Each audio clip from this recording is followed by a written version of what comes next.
mean, have you had any short relationships where people have used you? Oh! I fell in love and I wanted it all to happen and last forever. It just didn't work out that way. I mean, Brian proposed to me after 3 weeks. 3 weeks? That's how good I am in bed. Yeah. I mean, our wedding was pathetic. I mean, I got a blessing off the Pope.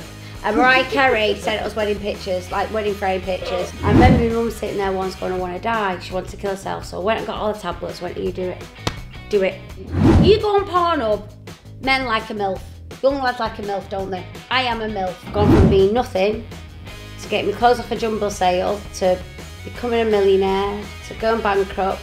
I'll admit I shoved enough up my nose. It was pure bipolar medication. I had paparazzi sat outside my house all the time. My husband was a drug dealer and Marcus cheating left, right and centre. I just looked at him and said, I wanted to get out of my own skin. I said, I just don't want this life anymore. Oh God, I can't.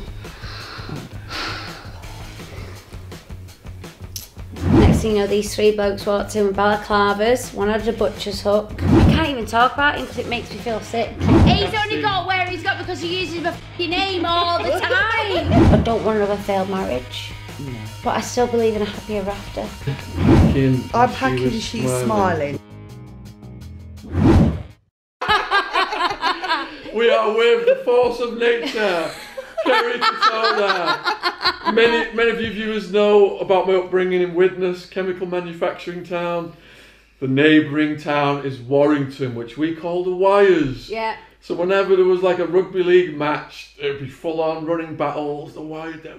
Woolly backs we're called, aren't we? Woolly backs. If we go to Liverpool, they call us woolly backs. Go Yeah. to Manchester, they call us Scousers. Yeah, I know. It's like when I joined Atomic Kitten, because they're both Scousers, everyone else might have thought I was a Scouser and I got dead offended. Not that there's anything wrong with Scousers, because my biological father, he was a Scouser. I never got to meet him, we'll get to that. And he had children who I met when I was 28, when I found them, and they're all Scousers. But they talk like that. Say it, don't spray it. I asked for the news, not the weather. So yeah, I'm not a Scouser, although... So when did it start in Warrington for you? Was that from your birth or...? What? When I was born? Were you born? I was born. My mum had... I'm a product of an affair. Okay. So I'm an only child to my mum. I was born in Warrington Hospital. And I'm dead proud to be from Warrington. I feel like me, Chris Evans, Pete Postlethwaite. We've all put Warrington on the map. They're all from Warrington. Chris Evans went my school, yeah. Pete Postlethwaite. We've got Sporty Spice, you know. Oh yeah, you've got our Mel. My sister went dancing school with her. Yeah, Mel, yeah. So I'm really proud to be from Warrington. I'm an only child to my mum. My mum had lots of mental health issues and drug issues, a lot of men issues, which clearly I picked up all these traits later on in life. Yeah, my mum used to try to kill herself a lot, slitting her wrist, all that, and I got put in foster home. I have 4 sets of foster parents, 3 refuges, 8 different schools. Got put in a semi-independence house when I was 16 because I wanted to be a page-free model, and got my first flat when I was 17, and then I was in Mrs. Smith's. Good old Hitman and Her.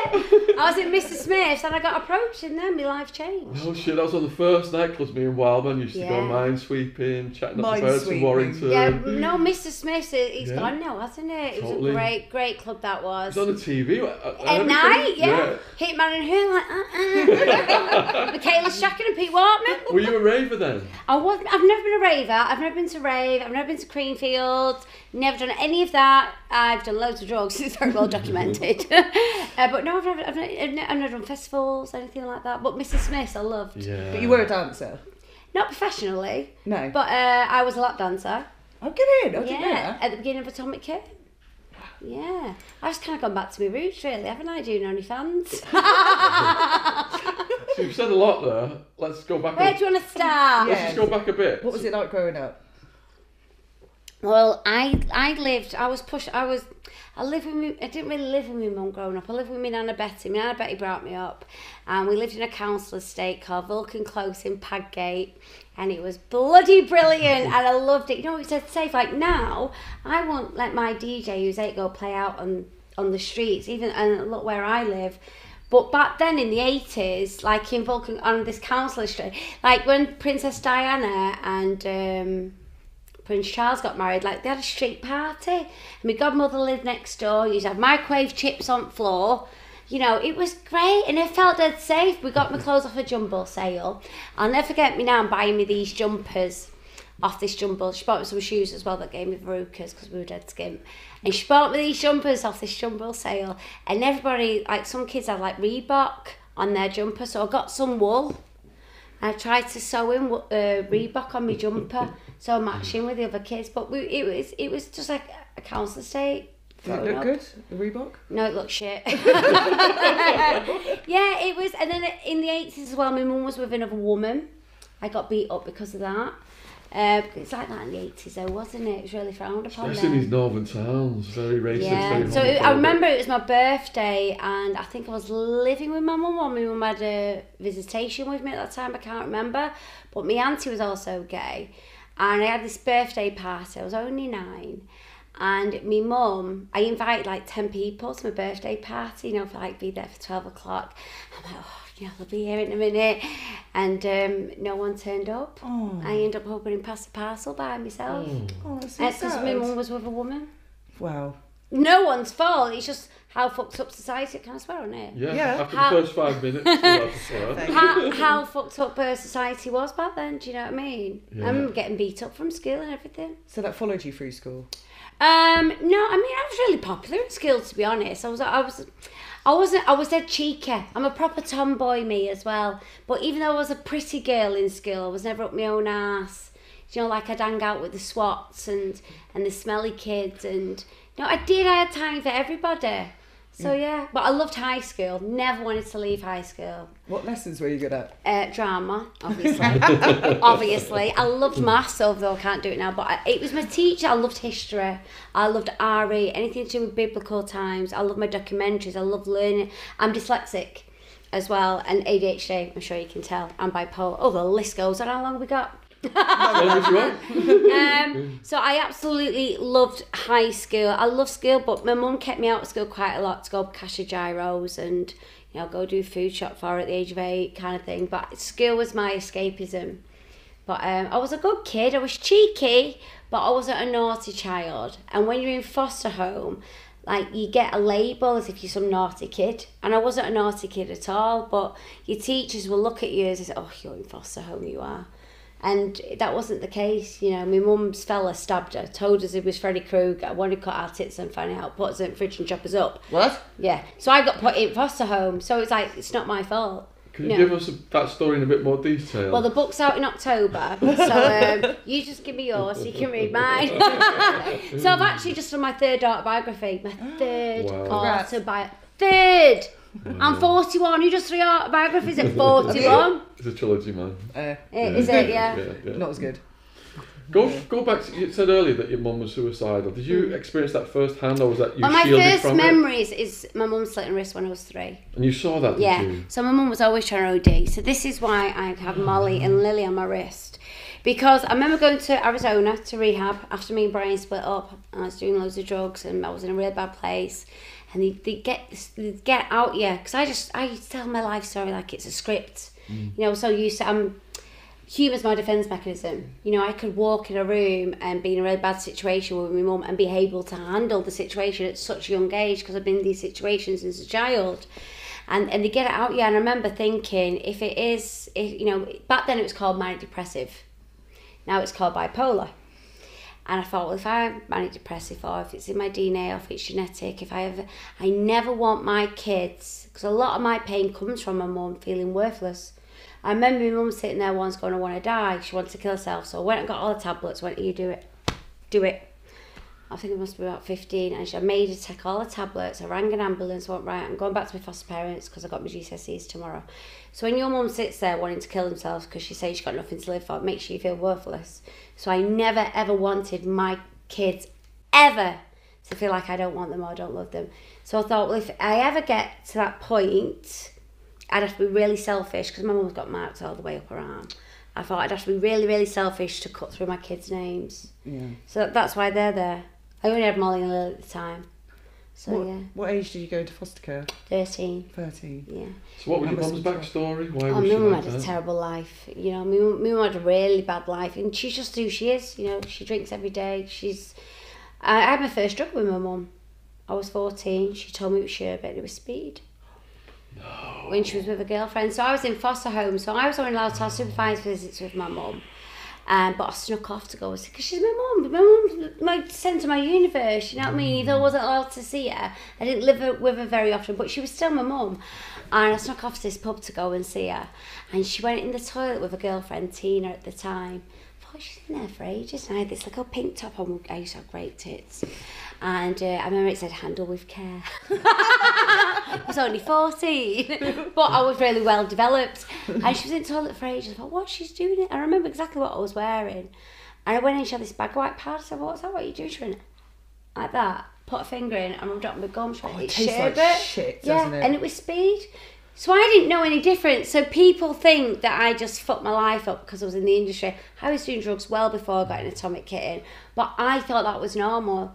I would then save my pocket money up off my foster parents to go get a wrap of whiz. I could never, I remember when I found out Ali smoked, I was heartbroken.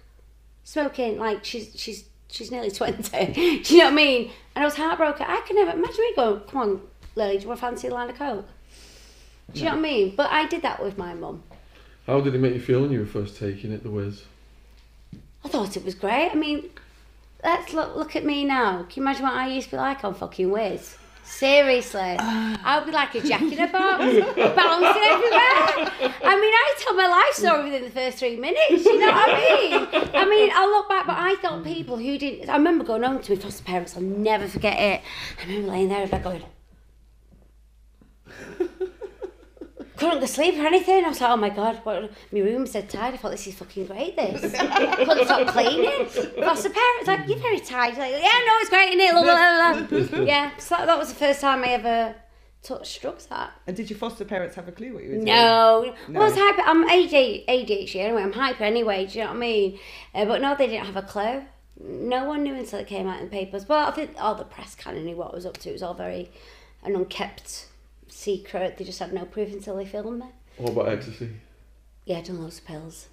Back in the day, I used to do half a pill, just make sure it was safe. It was alright, yeah. Make sure it was alright, just do half a pill. Or we do a quarter, me and my mate.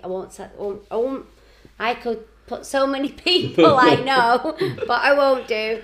Yeah, I used to love a pill. God, the thought of doing anything like that scares the shit out of me. Honest to God, the thought, I mean, no one should ever do drugs, but those who have done it, I get you do it when you're younger, but then you move on, don't you? And I'm not going to lie, I had some fucking great times. I did, but with me, cocaine became my best friend. But I did marry my drug dealer. Right. Yeah, well, Mark Croft was my mum's drug dealer. So when I got out of Arizona, I was clean for 6 weeks. I remember sitting in my mum's front room, and she went, I've just ordered one of them. And Mark Croft walked in. No. So was it love at first sight? I said, fuck, have you seen the state of him? You know what, I'm not going to sit here and it's like Mark off, right? He's got nothing to do with the children, fucked my whole life up, and I've had to let go. I can't hold him responsible for what happened in my life. I've got to take responsibility for myself and my own actions. Do you know what I mean? I mean, at one point, it was my mum's fault for my childhood, it was Brian's fault for leaving me, it was my accountant's fault for stealing money, it was Mark Cross's fault for all the drugs. I've got to take... You've got to take ownership, and that's the only way you're going to move on with your life, otherwise you'll be very bitter. And I was very, very bitter. It was everybody's fault, and the world owed me. No, fuck it all. It's happened, it's the past. It's how I deal with it today. Exactly. And what I move on for. I can't do it about it now, but it's about today and what I do with it now. So going back, where did you go after you left school? I've always worked from the age of 14 with my foster parents. I had a Saturday job in Warrington Market. Warrington Market. Every Saturday we used to go Warrington Market. And all lads, you stand at the bottom and stare at me. Probably one of them. Yeah. No, I reckon I was that You've got a lad from Witness. So I've always grafted. I've always had my own money. I've never had to rely on anybody. Cause, like, when I was a kid, we used to call it kiting with my mum and a fella. They used to have credit cards, and I used to go shoplifting with my mum. My mum used to put things out what she wanted. I mean, my kids are very, very posh. You know, that you did meet our Lily. She's so polite. Isn't she? You wouldn't think they're my kids, would you? But I brought my kids, honest to God, people don't until they come to my home. I meet the children, they're like, oh my God, you know, you've done a great, they're completely different to how I was brought up. But I worked in Fashion Connections, it was called, on a shoe and a clothes shop.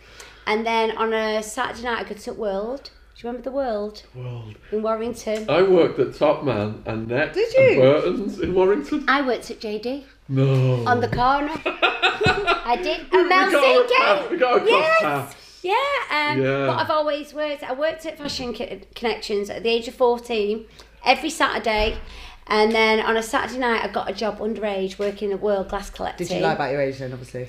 Well, or did they give you the job? They kind of knew, but it was all cash in hand, wasn't it, in a little envelope. Of course. I worked there, and then I quit, and then I started working at JD Sports on a Saturday because the money was better, and then I worked in a chip shop. Captain's Table. I worked there and it was just a nightmare. Aunt Piss says, "Come on, I can't have you on my carry. You know, on your talk like, oh, because you aren't you deaf fit, get your tits out for lads, fuck off." I charge that shit now. I could eat all the kebabs in world I wanted, it was great. And then so when I was in foster home, I was obsessed with my tits. I'm not going to lie. I had the most amazing boobs you've ever seen in your life. I was a size 6 waist with a 34 double D chest. Shit. I'll show you a picture. I'll show you a quick picture. They look. I'll show you. You see, I'm always pancake. No, honest was God, like- they looked so fake. It was ridiculous. Honestly, in school, they used to And refer I to was me- like, that is my get out. That's what I I'm was gonna not go going to be a fucking rocket scientist, was I, love? Let's be honest. Do you know what I mean? on. Shit. And it was like I'd done modelling since I was 3 anyway, but it was like, this is my get out. I had a great ass, great set of tits, and it was at the time when pastry was huge. We had Samantha Fox, Linda Lazarde, Melinda Messenger, Joe Guest. Do you remember Joe Maria Guest? Whittaker. How many of those posters did you have on your wall? No. So that was a It's big in the thing. newspapers. So I was in foster home, but I went to my mum's and I did a portfolio, and we sent the pictures off to the Sun newspaper, and they're like, oh, it'll take about 8 to 10 weeks, and they rang me the next day because they're like, you're going to be the next Samantha Fox. Wow. Because I was 16, so young with such big boobs, and they were natural. They were desperate for it, but I had a court order on me because of because I was in foster home. So the guy my mum was with, I had this court order on me till I was 18, so he couldn't come anywhere near. You know, I was being protected, which that frustrated me then. So I couldn't do it because of this court order. So I left foster home and got put into a semi-independence home at the age of 16 to get the court order lifted. Nothing came of it, I think, and then I got my first flat when I was 17, and I went in Mr. Smith's, and I got spotted by a guy called David T, who was in a band called the Pawn Kings. I'll never forget him coming up to me. I'm in this band, Pawn Kings. I want you to be a dancer. Fuck off, you pervert. Pawn Kings, my ass. Told me, Mum, she's like, you're not going to be no bleeding bluey. But do you know that song? Ooh, come on, brothers and sisters, I want to see your hands. I will always need you. You mean the world to me. Let's see, you know that song? Have you heard it? Back in the day, at Wigan P. At Wigan P. I left England in 91. All right, okay. It might come after my time, that one. Did it? 91. I was Yeah. only 11. So Okay. no, after After your my time. time. Yeah. That's it. But yeah, and plus I always sang in karaoke, I was always performing. And next thing you know, I rang this Dave up the next day. 2 weeks later, this is so crazy. I'm in Germany on an MTV stage in front of 10,000 people pretending to play the keyboard in a looking dead sexy. And then I got a job on Men and Motors. And how was that? I used to dance in this PVC, it's all on YouTube. I go, look at my figure back then, wasn't it great? I started working on that on Men and Motors, just dancing sexy. And then my friend was lap dancing. She went, why don't you come in lap dance? And I became one of the highest earners because I had such big boobs. I only did it for 3 weeks though. I didn't like it. What town was that out of? That's at the start of Atomic Kitten because I couldn't afford, because we was in and out of the studio, but I wasn't being paid, so I had to pay electricity and all that kind of shit. So, and the other 2 girls were still living at home with their mum and dad. They were 14 and 16, and I was 18. So I had to look after myself. Were you nervous it was going to come out in the press? Didn't think about anything like that. Not at all. Well, we had our media training with Kate Thornton. I didn't even think, and when you get signed, I'll never forget the record label. Martin O'Shea, our manager, told me after I left Atomic Kitten, that Hugh Goldsmith, when we had our, what's it called? When we did our audition for all the different record companies, Hugh Goldsmith was like, I want to sign him. He goes, but not the blonde girl. And Martin went, why? He says, she's a loose cannonball. But I was a founder member of Atomic Kitten. I was going to ask how it was founded. Well, when I was working with Davey T, doing all this backing dancing, he was like, you've got something about you, you need to be more up front. So he said, there's this guy called Andy McCluskey from OMD, All Casual Moves in the Dark. He wants to put a girl band together. I think you should go and see him. Never been for an audition in my life. So I got the train from Warrington to Liverpool to Hesketh Street on Lark Lane. I took my portfolio on page 3 photographs, told those dirty jokes, had them all laughing, sang a few songs, and the beta band around my personality. No way. And I was in the band for 2 months on my own, and then we held auditions, and I chose Liz McClendon and Heidi Range. And Heidi, who went Sugar Babes, Heidi and Liz didn't get on. And then they went and picked Natasha without me knowing, and I couldn't stand her. Really? I couldn't stand her. And they said, give it 2 weeks. If you don't like her, we'll get rid of her. And I took her to a nightclub at World. And we had a great time and we fell in love and she became my bestest friend ever. I loved her. And 4 weeks later, I think it was 4 weeks later, we got a record deal. Wow. Life changed overnight. Holy shit. Yeah. With Whole Again? No, the first song was Right Now. Was it? Yeah, we had 4 singles out when I was in the band. We had Right Now, See Ya, Follow Me, and Whole Again. And there was about to drop us. And I wasn't enjoying it because obviously it all came out about my page 3 modelling, which was fine. Then I was dating a Westlife, and so it all became about me and Brian.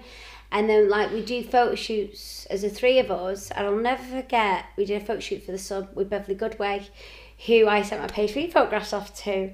And when we turned up, he had my letter and my portfolio. Because I went and did auditions for him, and my mum had that picture up on the wall, and me topless. And it was the 3 of us in cat suits for the page 3. I don't know if you remember the picture. It's me like this in this leather cat suit. And it's supposed to be the 3 of us. Anyway, we're up at 4 o'clock to go to the Disney Channel show on SMTV. And we know it's in paper. So me and Carl, my tour manager, pulled up at the service station. I'll go get the paper. And I went in to get the paper and I opened it and went, oh, for fuck's sake. And Carl went, it's just you, innit? I went, yeah. I did not want to get back in the car. And it wasn't what I expected. You know, I thought if I become famous and rich, my mum will love me, I'll buy her house, it'll all be nice. But I wanted to be a mum and a wife more than rich and famous. So I fell pregnant, got married very young, and that's what I wanted. And I gave everything up, but the fame just followed me, so I had to utilise it, really. I mean, what was it like your first time on stage? Were you nervous? Oh, yeah. The first time, no, I'm more nervous now than what I was back then. It was such a buzz, and then you see all these people singing, and I'll never forget this little girl smiling at me, and it just gave me so much joy, just making people laugh and giving them memories. It was great, and I'm having fun.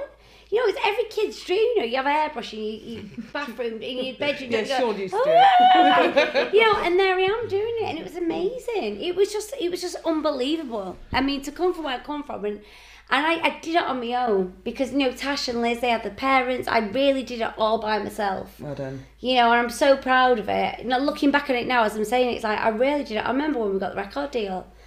I remember ringing my mum, she was absolutely shit-faced, and then Tash and Liz, and I thought, oh, fuck it, you know. I got a record deal, you know, and I celebrated it with the girls. Were you doing drugs at the time?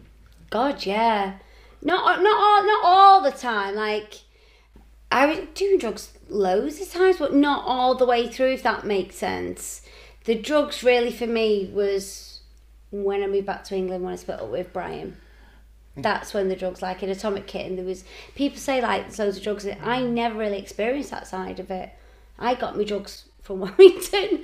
You know, I can't say that I weren't doing drugs with these celebrities because it never happened. And I never experienced any of that because you're so busy working, you're so controlled by the record company, you have no downtime. So my downtime was when I came home with my mum and got off my head then. So it was never in the industry. So people say, oh, the industry fucks you up, you know, it's all drugs. I thought no fucker offered me any free drugs when I was in Atomic Kitten. I'd pay for all mine when I got home. Cost me a fortune. What was it like sliding into the celebrity life then at such a young age? Because you were, when you joined Atomic Kitchen, 17. 17, yeah. Yeah.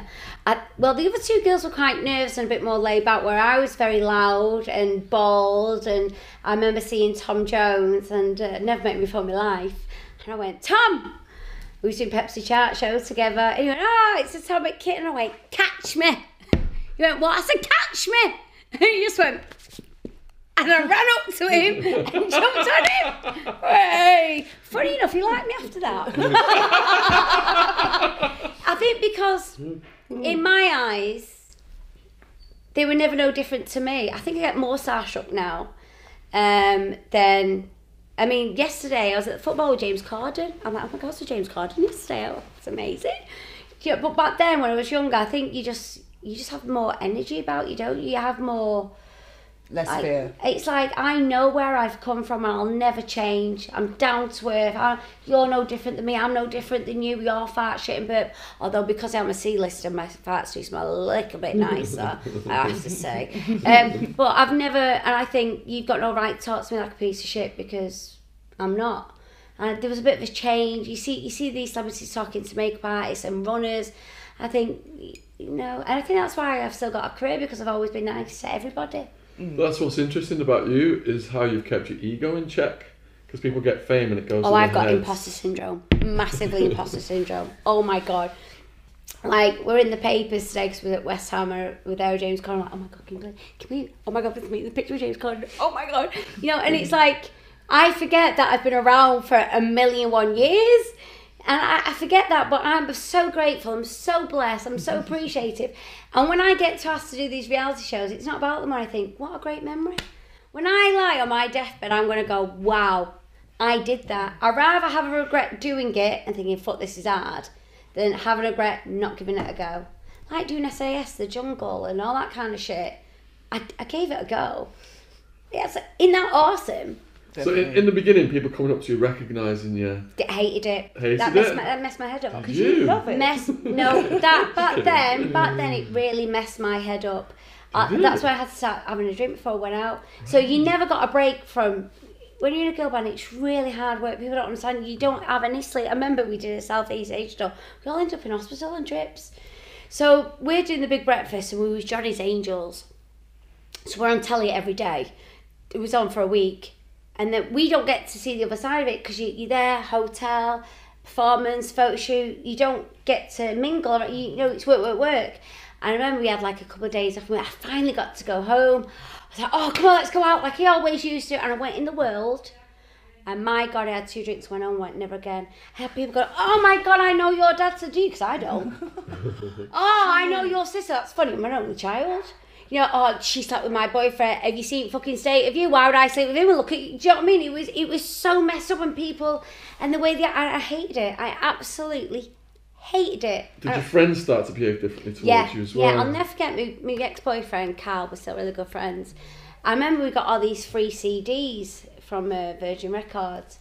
And he was like, well, let me borrow them. I said, you can do. I said, but let me listen to them first. And then, oh, you've changed. Because I won't let you borrow until I've listened to them. If I'd have bought these and I wasn't who I am now, I'd say the same thing.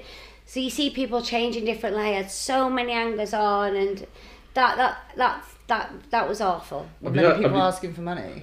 Oh God, yeah, everybody. I bought people's love and affection. That was my mistake. I was buying everybody, including my mum's.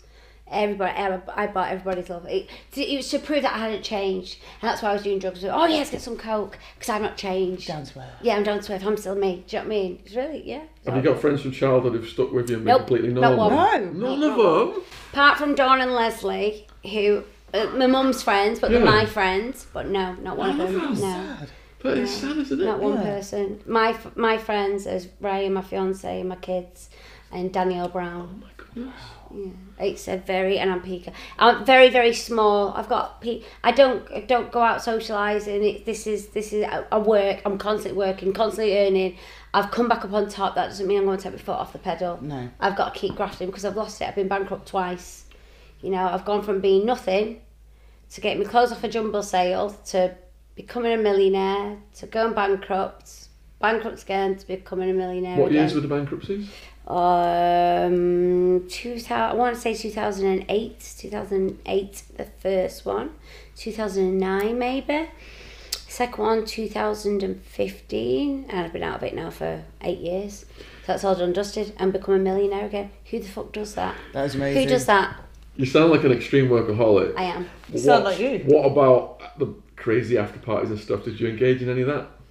What, in Atomic Kitten? Yes. Oh, I never, because it was difficult because the girls was underage. Like Tash had to have a chaperone, so we'd all pretend to go to bed. Because I was 18, I'm like, Tash, come on. Like Liz was she was dead good. Liz was. I go, Tash, come on. I remember we went to Will Smith and Jazzy Jess party. In fact, I was with Lee Francis, Keith Lemon, doing a podcast the other week, and he was there as well when he was having Miriam. And it was like, do you remember when we was all at this Will Smith party? So that, there was just not after parties. Like, we'd all just go out and get pissed up in London, really. Not very often because, again, we were so busy. And you got to bear in mind, I've got nothing wild to tell you. My wildness was when I was younger, and more so when I split up with Brian, Mr. Smith. Yeah, that was as wild as it got for me. We was always just busy working, but we had some great times out and about, yeah. Because the tabloids make it out that you're a bit of a party animal. By what I've met of you today, you're not really. Not very, don't even drink, really. We went on holiday like a strawberry daiquiri on holiday, but back in the day, I wasn't a party. You'll never see a picture of me falling out of a nightclub. You know, but I had a reputation because I'm loud, I'm brass, I start talking like that, you know what I mean, love? Because I get a lot of it's nerves, and it's just a persona that I play up to as well, but no, as soon as you go, the lashes will be off, makeup will be off. I don't even know why I bothered putting these on, to be honest. I just didn't really know what was going on today. So you made it sound like after Atomic Kittens it all just went massive, but what were the challenges during Atomic Kittens? There must have been ups and downs. The travelling. We're like sisters, so you fight a lot. Like you would with sisters. So, and I think for me a lot of it was like, you remember SMTV? Yes. And CGK. Do you remember Chums? Like, Conor McAnally, the producer, would always use me to be a character on there, and the girls wanted it, and I'm not asking these newspapers to edit and put just me in it. That for me was like, you know what, this just isn't worth it. And I met Brian, fell in love, and I was like, I just want to be mum. It's kind of that for me was the hardest. How did you meet Brian? Oh fuck. I've been married so many times since then. Hang on, let me Google it.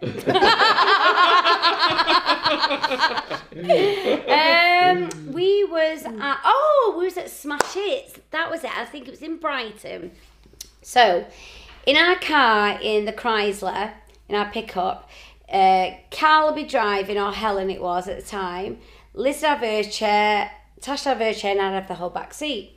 Tash would listen to Dr. Drake and R&B. Liz in her ears would listen to Westlife and Boyzone, and I would listen to Rod Stewart and Dr. Hawk, Roy Orbison, Elvis. I was Motown. That's, really old school. So we all had different types of music. So when I got into pop industry, I hadn't got a fucking clue any of them were. All these girls, I remember saying, excuse me, love, do you know where toilets are? And Liz was like, oh my God, that's Ben from A1. I'm like, oh, use A1. I did not have a clue. And then we was in this lift, and I knew she liked Westlife, but I won't be able to tell you any of them work. It wasn't my thing. And like, now I won't have a clue. It's only because of Atomic Kitten, and I work with these people that you realise who they are. And we got out this lift, and Liz was like, oh my God. And I'm like, what is this? Oh my God, there's Brian. I went, Brian who from Westlife. Oh my God, I was so excited for her. I was like, which one is it? Which one is this? Him there. She's like, oh my God. I went, right. So I went, come on, go say hi to her. No, I can't. Me be me. Excuse me, love, is your name Brian? Are you in Westlife? Me mate's a really big fan. Can you have a picture? And that's how I met him. And what was his approach? He stalked me. He did, yeah. He was like, and I was like, listen, love, just because you're in a boy band, don't think I'm going to be another fucking notch on your bedpost. One thing people have to understand about me is I fell in love and got married a lot. You can go through papers, you'll see how many people slept with it. It's not a lot. I've never people because I'm bald and because I've done pastry and all that. I remember Duncan James saying to me, "You know what it's like having threesome, don't you?" I went, "No. Why would you?" Because of people, that's what people presume. That's the kind of person I am. But I'm really loyal, and I fell in love, and I wanted it all to happen and last forever. It just didn't work out that way. So after the stalking, did he whisk you off? He made me laugh. If you look at all my husbands, and there's a lot, none of them look alike. I haven't got a type. Humour's a big thing for me. And Brian made me laugh so much. He was so funny, and that's what it was. And it went from there, really. And we started... You don't know who Westlife are, do you? Because I was overseas for 20 years almost. I skipped a lot of things. Do you know who One Direction are? Yeah. Yeah, well, Westlife was like One Direction back Honestly, then. my first CD was, Savage Garden. They had like second one was 13. Westlife. They had like 13 number one hits. They were like huge. One Direction back then. Yeah. That's what they were like. And all back the then. girls would swoon over him. Right. And then they stand up off the chairs in slow mo. So did that cause chaos everywhere you Do you know went? the song "Flying Without Wings"? Flying Without wings. If it crossed to America, I know it. Oh no! No, well, yeah, they were really huge. They were huge. So when I met Brian, it was a massive '90s. It was a pop sensation thing for Kerry from Atomic Kitten and Brian from Westlife getting married. I mean, It was huge. Because Brian Harvey was disappointed because I didn't know that Christmas song you did. What Christmas song I did? Take me. What is it? Brian Harvey's Christmas song. Who's Brian Harvey? With that it was Brian it was Harvey? massively famous. Not Fairy Tale New York yeah. one, but... It's got a Who's number. Brian Harvey? It's got a Big number. pop star. Google Brian Harvey real quick. Yeah. It's that band that was really famous when I was Huge. away, but I'd never heard of them, and he was just Pose. He was the lead. Brian it's got a number Harvey. in the name. A number E17. That's it. Yeah. Ah! E17. Stay now. Stay now, baby. You got to go away. Yeah. Right, Did you ever okay. bump into Brian Harvey? No, I've never met him. Okay. Yeah. He's a lively character. Shout out to Brian Harvey. But we went on tour with E17 without Brian Harvey Oh, okay. to Australia after the big reunion and all that. Where was he? He'd left by then, wasn't he? I ain't got a fucking clue. I don't know who he is. I never met him. I know who he is. I know of him, but I don't know him. It doesn't sound like you went through that. You kind of like breezed through fame. These other young people, it sounds like it really did something psychologically to them. Yeah, I think I was already fucked up anyway. I think because of my childhood, it helped. It actually helped my childhood. It helped me get a mental barrier. Yeah, massively. I remember getting. I remember 19. I got put on antidepressants while I was in Atomic Kitten. But I had struggles from my home. You see, so it was hard being in the industry and trying to deal with the shit that was going on at home. And oh my god, please, I've got to deal with this, and then I've got to go on live television. I'll never forget what I was doing. I was doing something, and something happened with my mum, and then I had to go on TV and go, hi, you know, my God, I've got to do this and I get off. So you become very used to doing shit like that. Do you think your need for a family then come from... My childhood? Yes. Massively. That's all I wanted. I wanted to be a mum and a wife, and I wanted to say, wait till your dad gets home. You know, get your own work done and have a father around. So I know my choices have been because of my childhood. I forced it on my children that they needed their dad in their lives. Or I had to get remarried and have another kid and keep trying to do the same thing over and over again because it was my dream, not theirs. And it took me to the age of 36 to realise I'm more than enough for my kids. I've been with Ryan now for over 4 years and I'm not married, no kids, and so divorce lawyer inside, doing something different. I mean, Brian proposed to me after 3 weeks. 3 weeks? That's how good I am in bed. So you talk about having this normal Joking. family life. Like, we're in a relationship with someone like Brian McFadden, you were hardly going to get that. I mean, how did But you it try wasn't. and But bring to that down? you, it's Brian McFadden. But to me, It was just old I Brian. just met him. Do you know what I mean? And he made me laugh. And it was a very normal life. When we come on, like, make the kids in the garden picking out fucking frogs. Do you know what I mean? He's a norm. When I'm at home, there was nothing. When me and Brian was at home, when he was at home, I mean, I was a golf widow. You know, he was golf mad. So when he wasn't on tour, he was. You know, it was just. I mean, that marriage was doomed before it was bloody over. Do you know what I mean? It it was just a normal life. It was when you go out, it's how the people And sensationalise you've got the it. cameras and all the As if you paps. go to events, but there was never really paps in Ireland like that. When I came home to England was when it was just, I've never experienced it like it, ever, when we split up. I've never, because I lived in Ireland and I had to come back home to England because I had nothing there. So I moved home to England, and that was when it was like, fuck, I've never seen anything like it. Sleeping outside my house, like 40 pack. It was just, I mean, when I lived in Winslow, I lived on a corner, and it's on my MTV show, and you'll see the paps just sat there waiting. It was madness. I've never experienced anything like that. That was just crazy. Do you want Everywhere went. to be able to explain to Shaun the sort of story behind that? Oh, right, yeah. Yeah, he's another wiser. So, it's quite refreshing, this, actually. So, me and Brian McFadden, he was in this massive boy band, I was in a massive girl band. We just got #1 with Hole again, and I left. I didn't want to do it. I got pregnant with Molly. I was only 20. I thought, that's it. So, I had Molly. And then I moved to Ireland. I gave my career up, gave it all up because I just wanted to be a wife, obviously, but I'm still married to a Westlifer. So it's like being married to what was the One Direction's, like Harry Styles. like being married to Harry Styles or something like that. That's what it was like back then in the early noughties. I mean, it was huge, wasn't it? I mean, our wedding was pathetic. I mean, I got a blessing off the Pope. And Mariah Kerry sent us wedding pictures, like wedding frame pictures. What a lot of fucking good that did. Because Westlife performed for the Pope, a private thing, and obviously being Irish, Catholics, the parents, like, oh my God. So I went, but I didn't go to watch. I went to Pedro Pio's house, I was pregnant. And then the second man in command of the Pope was in the airport, not randomly, he was surrounded by all this press. And their tour manager, who's Irish, grabbed him and he blessed me belly.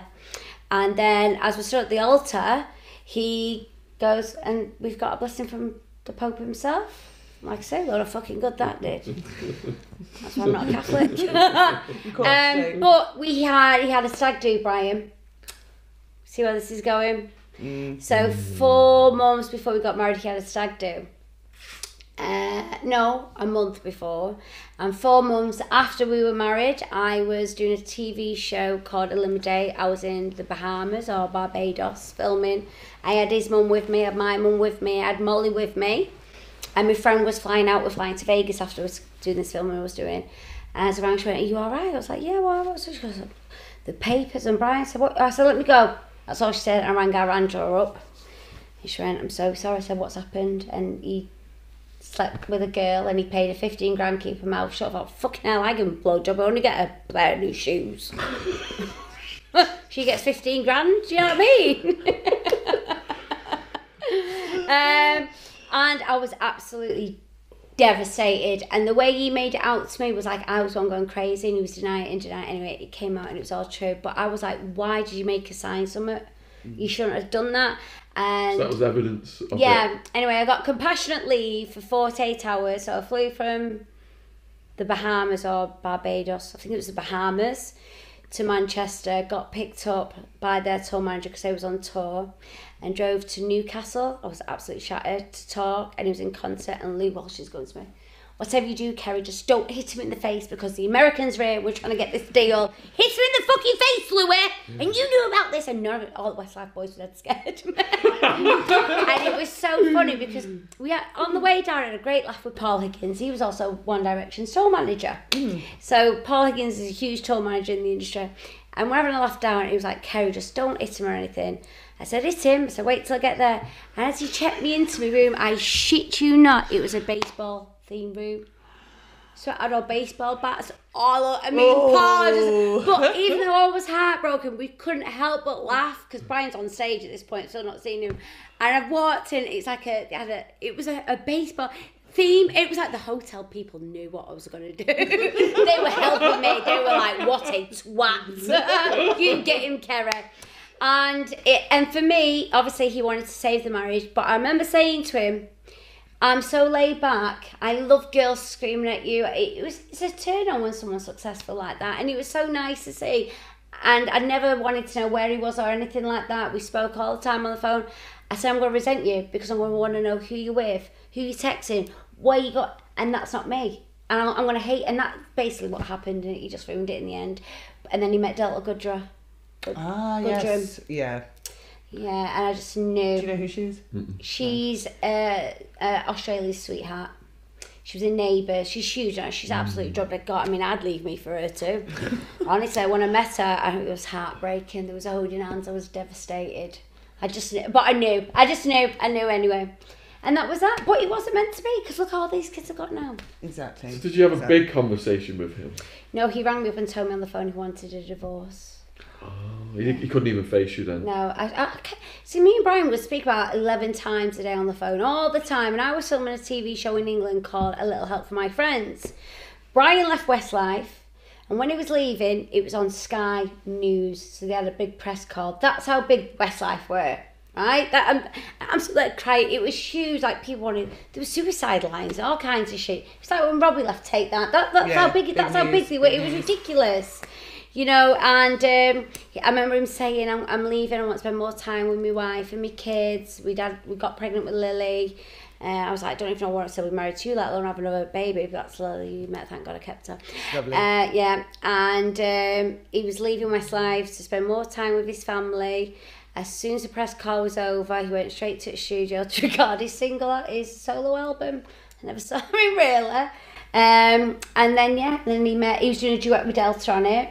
And they always still deny it was an affair, but everyone knew, we all knew. How did you regroup from that? I just took loads of drugs. Honestly, I think I came back over to England, and Brian was my knight in shining armour. So I was still living in my mum had a 1-bedroom council flat, rough as fuck. I'm not like heroin addicts, it was really rough where I lived, all the way through Atomic Kitten. I could literally sleep in bed with my mum.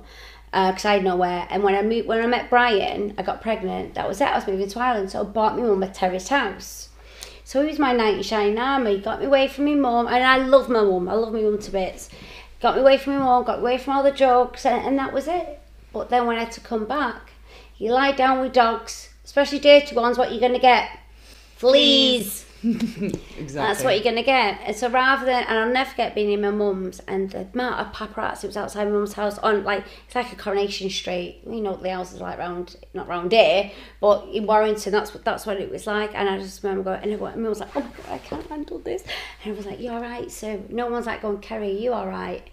And rather than grieving, it was coke. Just coke numb me. So is that the pattern throughout your life? Whenever that goal of having that ideal family is shattered, fall back on drugs? No, not touched drugs in 13 years. Brilliant. Yeah, well done. So it was Brian. It wasn't Brian's fault by no means. The situation, it was how I handled it, and the people you surround yourself with. That is how it happens. Yeah. 1 minute I was a teenager with a head full of hurt. Next minute I'm 20 and I'm this. It's too late for me to use this product to get my hair back, but there's hope for you. Our sponsor, Manual's treatments are clinically proven, research backed, and use the only medically approved treatments in the UK. So Manual can help stop hair loss today and improve hair growth. Manual is trusted by over 100,000 customers, all men. So 9 out of 10 men see positive results. And they have a 180-day money-back guarantee, so it's risk-free. Check out these before and after pictures. 2 out of 3 men will experience male pattern baldness by the age of 35. It got me at 20. For 50% off your first order, use the discount code SHAUN5010, SHAUN 5010. It will also give you 10% off your second order. Delivered to your door, no need to visit a doctor, just enter your details online. Thank you for supporting our sponsor. Link will be in the description box on the YouTube version. I've never been addicted. Walking away from cocaine was very easy. Giving up cigarettes was fucking hard. I haven't got that far yet. I've given them up, like nearly 3 years now for me, just like that. But for me, it was, and then I met Mark Croft, who was my mum's drug dealer. So you met him, that was after Brian, wasn't it? Yeah, I'll never forget, the night before Mark proposed, I remember ringing Brian, crying my eyes out, going, please take me back, please, I love you so much, let's work it out. So you must have knew this was a big mistake coming. No, it wasn't nothing to do with Mark, it was like, I was still madly in love with Brian. And I was like, please, and he was like, no, I love Delta, that's it. And the next day, Mark turned up and proposed, I just went, yeah. How long was that after? It was the day after. No, but how long are you 6 weeks. So 3 weeks first one, 6 weeks. Second one, 3 months. it gets longer and longer and longer. Then Ryan took 2 years, so I must be getting worse in bed. So it's an age thing, I think. Never. I'm joking. I've changed as a person. I've changed. I mean, I have I don't want no more kids. Even like, I love Ryan. I'll be with Ryan till the day I die. But I don't put him out in the industry. I don't throw him out as I did with the others. I was always trying to prove, I've got this happy family. Oh, I've got this, I've got that. It was all bullshit. Like, when Mark proposed, it was like, I couldn't believe, I felt a failure as a wife, as a mother, and as a woman. And because Brian was rejecting me, it was like the rejection from a kid. I couldn't, and then when I met Mark, it was like, I just need to fix it. I need to be married again. I need, that'll fix it all. I'll have another baby, I'll try it all again. And I did it again with George. And that has been the pattern, but I know that now. You know, it's different this time. So with Mark, he wasn't in the public eye. What was it? How did it differ from going Brian, public eye, Mark, someone who's just a civilian? Honestly, I thought Mark was punching, and I thought he will love me so much because what I can provide for him, he'll never cheat on me like Brian did. That's honest to God what. But Mark made me laugh. Do you know what I mean? And I'm not going to say I didn't love him. I mean, it was like, Mark should have just been a one-night fucking stand. That's all it should have been with Mark. Do you know what I mean? But I got Max and Heidi, and I'm totally grateful. I don't even look at Mark as one of my husbands. I don't. It's really weird. What it is with me, because of who I am, and when I met Mark, it was the same with George. I give him my power, and they can't take it away and take all my independence away from me, that I then become so reliant on them. But I've realised that, like, it's different with me and Ryan now. It's like, I don't need Ryan, but I want him. Does that make sense? That's nice. It's like, I'm all right on my own, but I love him, but I'm not relying on him to make me happy. No, but it was like, I always wanted somebody else to make me happy. I have to make me happy. I can't rely on anybody else for that. It has to be down to me. And that was a pattern that I kept doing. It took me to the age of 36, so when I broke up with George, to realise all this. Because how long were you with Mark for in total? 5 years. 5 years. Brian 7. Brian 7. Mark 5. George 6. George 6. So what was life like with Mark? Obviously you had Heidi and Max. Just Heidi and Max. It was horrible. It was just, I can't even talk about him because it makes me feel sick. Okay. It makes me feel like, oh my God, that was my worst time of my life ever. And George beat shit out of me. But I will put at Mark as... He was there. It was bankruptcy. I was on medication. I was on that much medication, I couldn't even tie a fucking shoelace in the morning. And every time I go back into St Priory, everyone's thinking it was drugs. It wasn't. It was trial and error with the right medication for me. Like my speech would be slur. I went on this morning, I was ridiculed, and it was like, oh my God.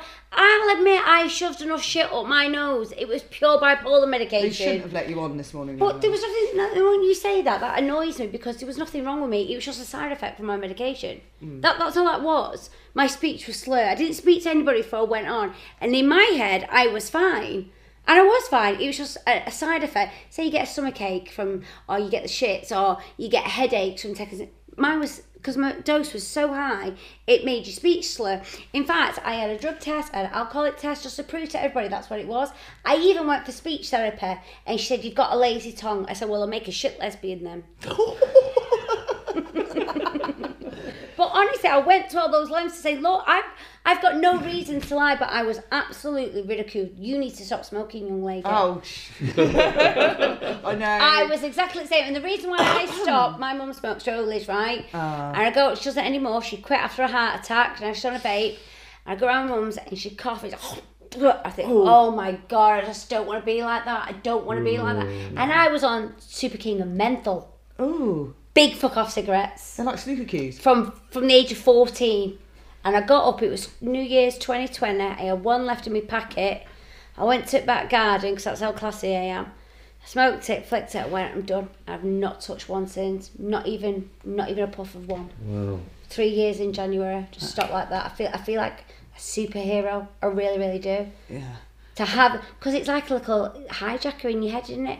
Because for me, smoking was like, if you're having a photo shoot, I'm just going outside for a cigarette. Oh, I need a break. Or if I'm cleaning, oh, I'll go for a cigarette for a break. You know, and especially if you had something to eat. Yeah. Straight after. Yeah, but no, stopped. Same with coke. It wasn't. It was just the people you're hanging out with, and that's why I moved down south for 12 years. I just fucked off and left it all behind. What did you learn about yourself in Arizona? I'm a fuck up. What I learned about myself, I'm resilient. I am very resilient, and it's not my fault. A lot of circumstances. My childhood wasn't my fault. You take a lot of blame. I think I know I'm resilient. I know I'm strong. And I know I'm a good person. And I know I'm a fucking awesome mum. And I broke the cycle. Fucking hope so anyway. Whose idea was it to go to Arizona? My management's at the time. So I was with the same management as Ant and Dec. I was with James Grant. And I'll never forget, I was in the Priory because I was such a high profile case. I couldn't have group therapy because the Priory couldn't promise me that another patient wouldn't go and sell that's how, I was on the front cover of the newspapers. What was it like, Jen? Manic. It was ridiculous. It was really, really bad.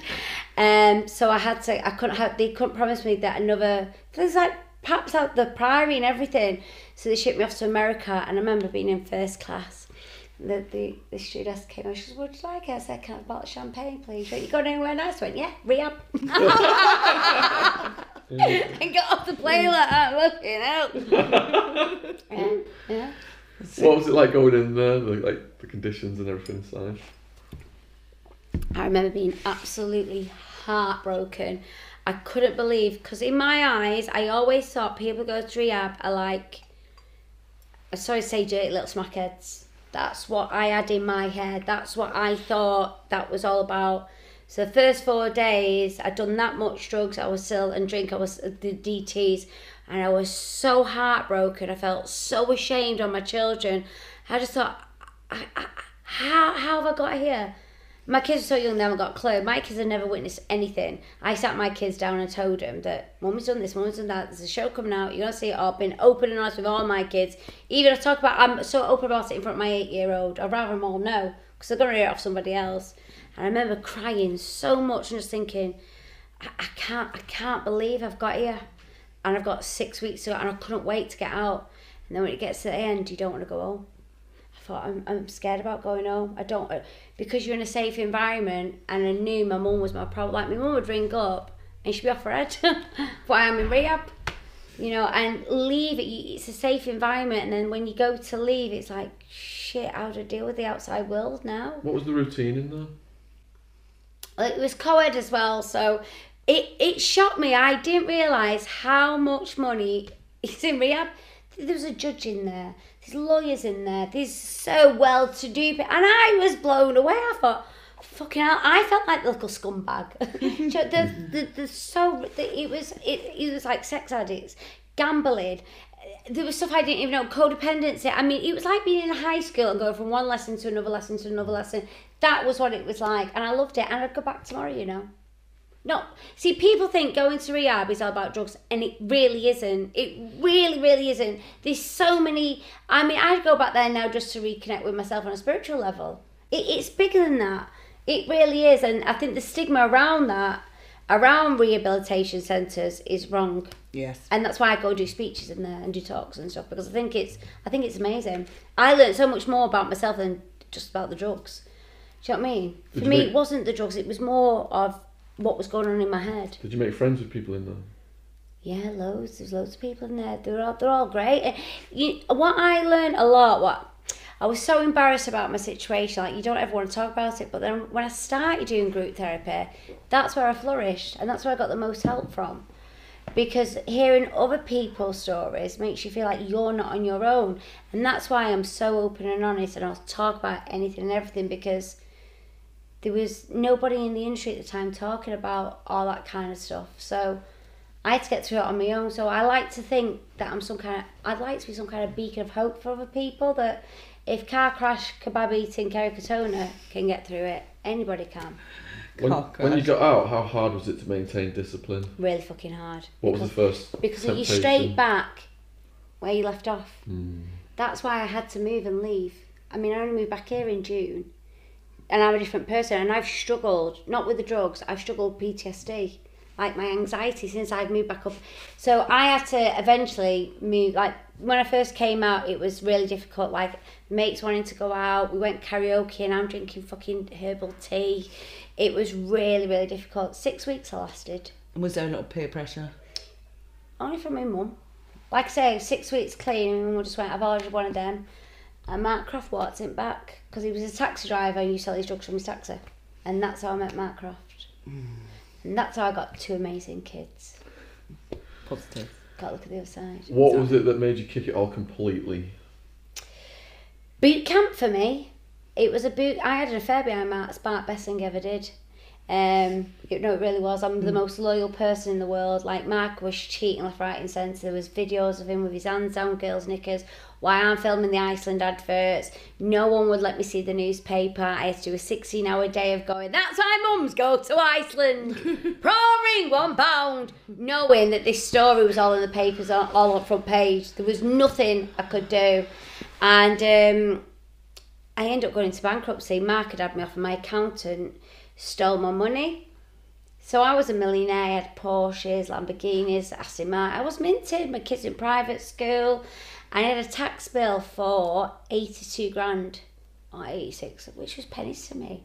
I mean, Iceland was like nearly 400 grand a year. Then, like, OK Magazine would pay you 100 grand for a photo shoot. It was ridiculous back then. You don't get that kind of money now. Believe it or not, I'm doing this for the kindness of my heart. And it was different back then. And when I've gone and paid this bill, oh, my money's gone. And it was my accountant.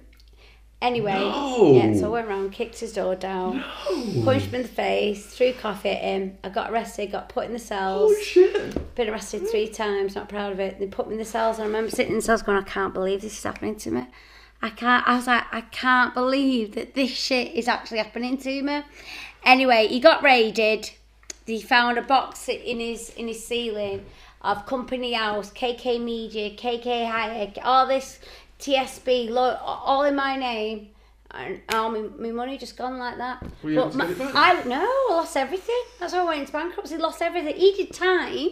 He got like 7 years or something. He refused to give the money up. The money is gone. There's nothing you can do about it. It had gone. But I wasn't the only person. I was the only celebrity he did it to. But I was with banking with Coops. I was with the Queen's Bank, and I was on that much medication. Mark Croft will go sign this cheque. It's a blank cheque that I'm signing, and I'm that off my head.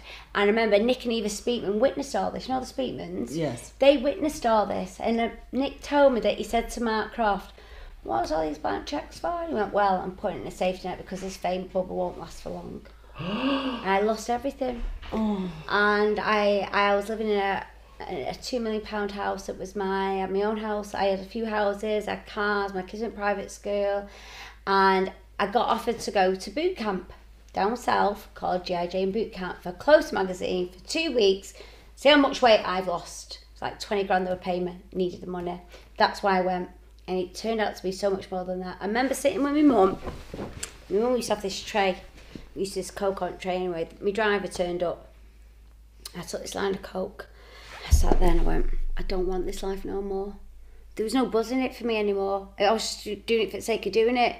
And Mark was cheating left, right and centre. And I just looked at him and said, I wanted to get out of my own skin. I said, I don't want this life anymore. And I got in my car, went all the way down south to a Sittingbourne in Kent, and boot camp for 2 weeks. Turned up off my head, medication. And the first week was really hard.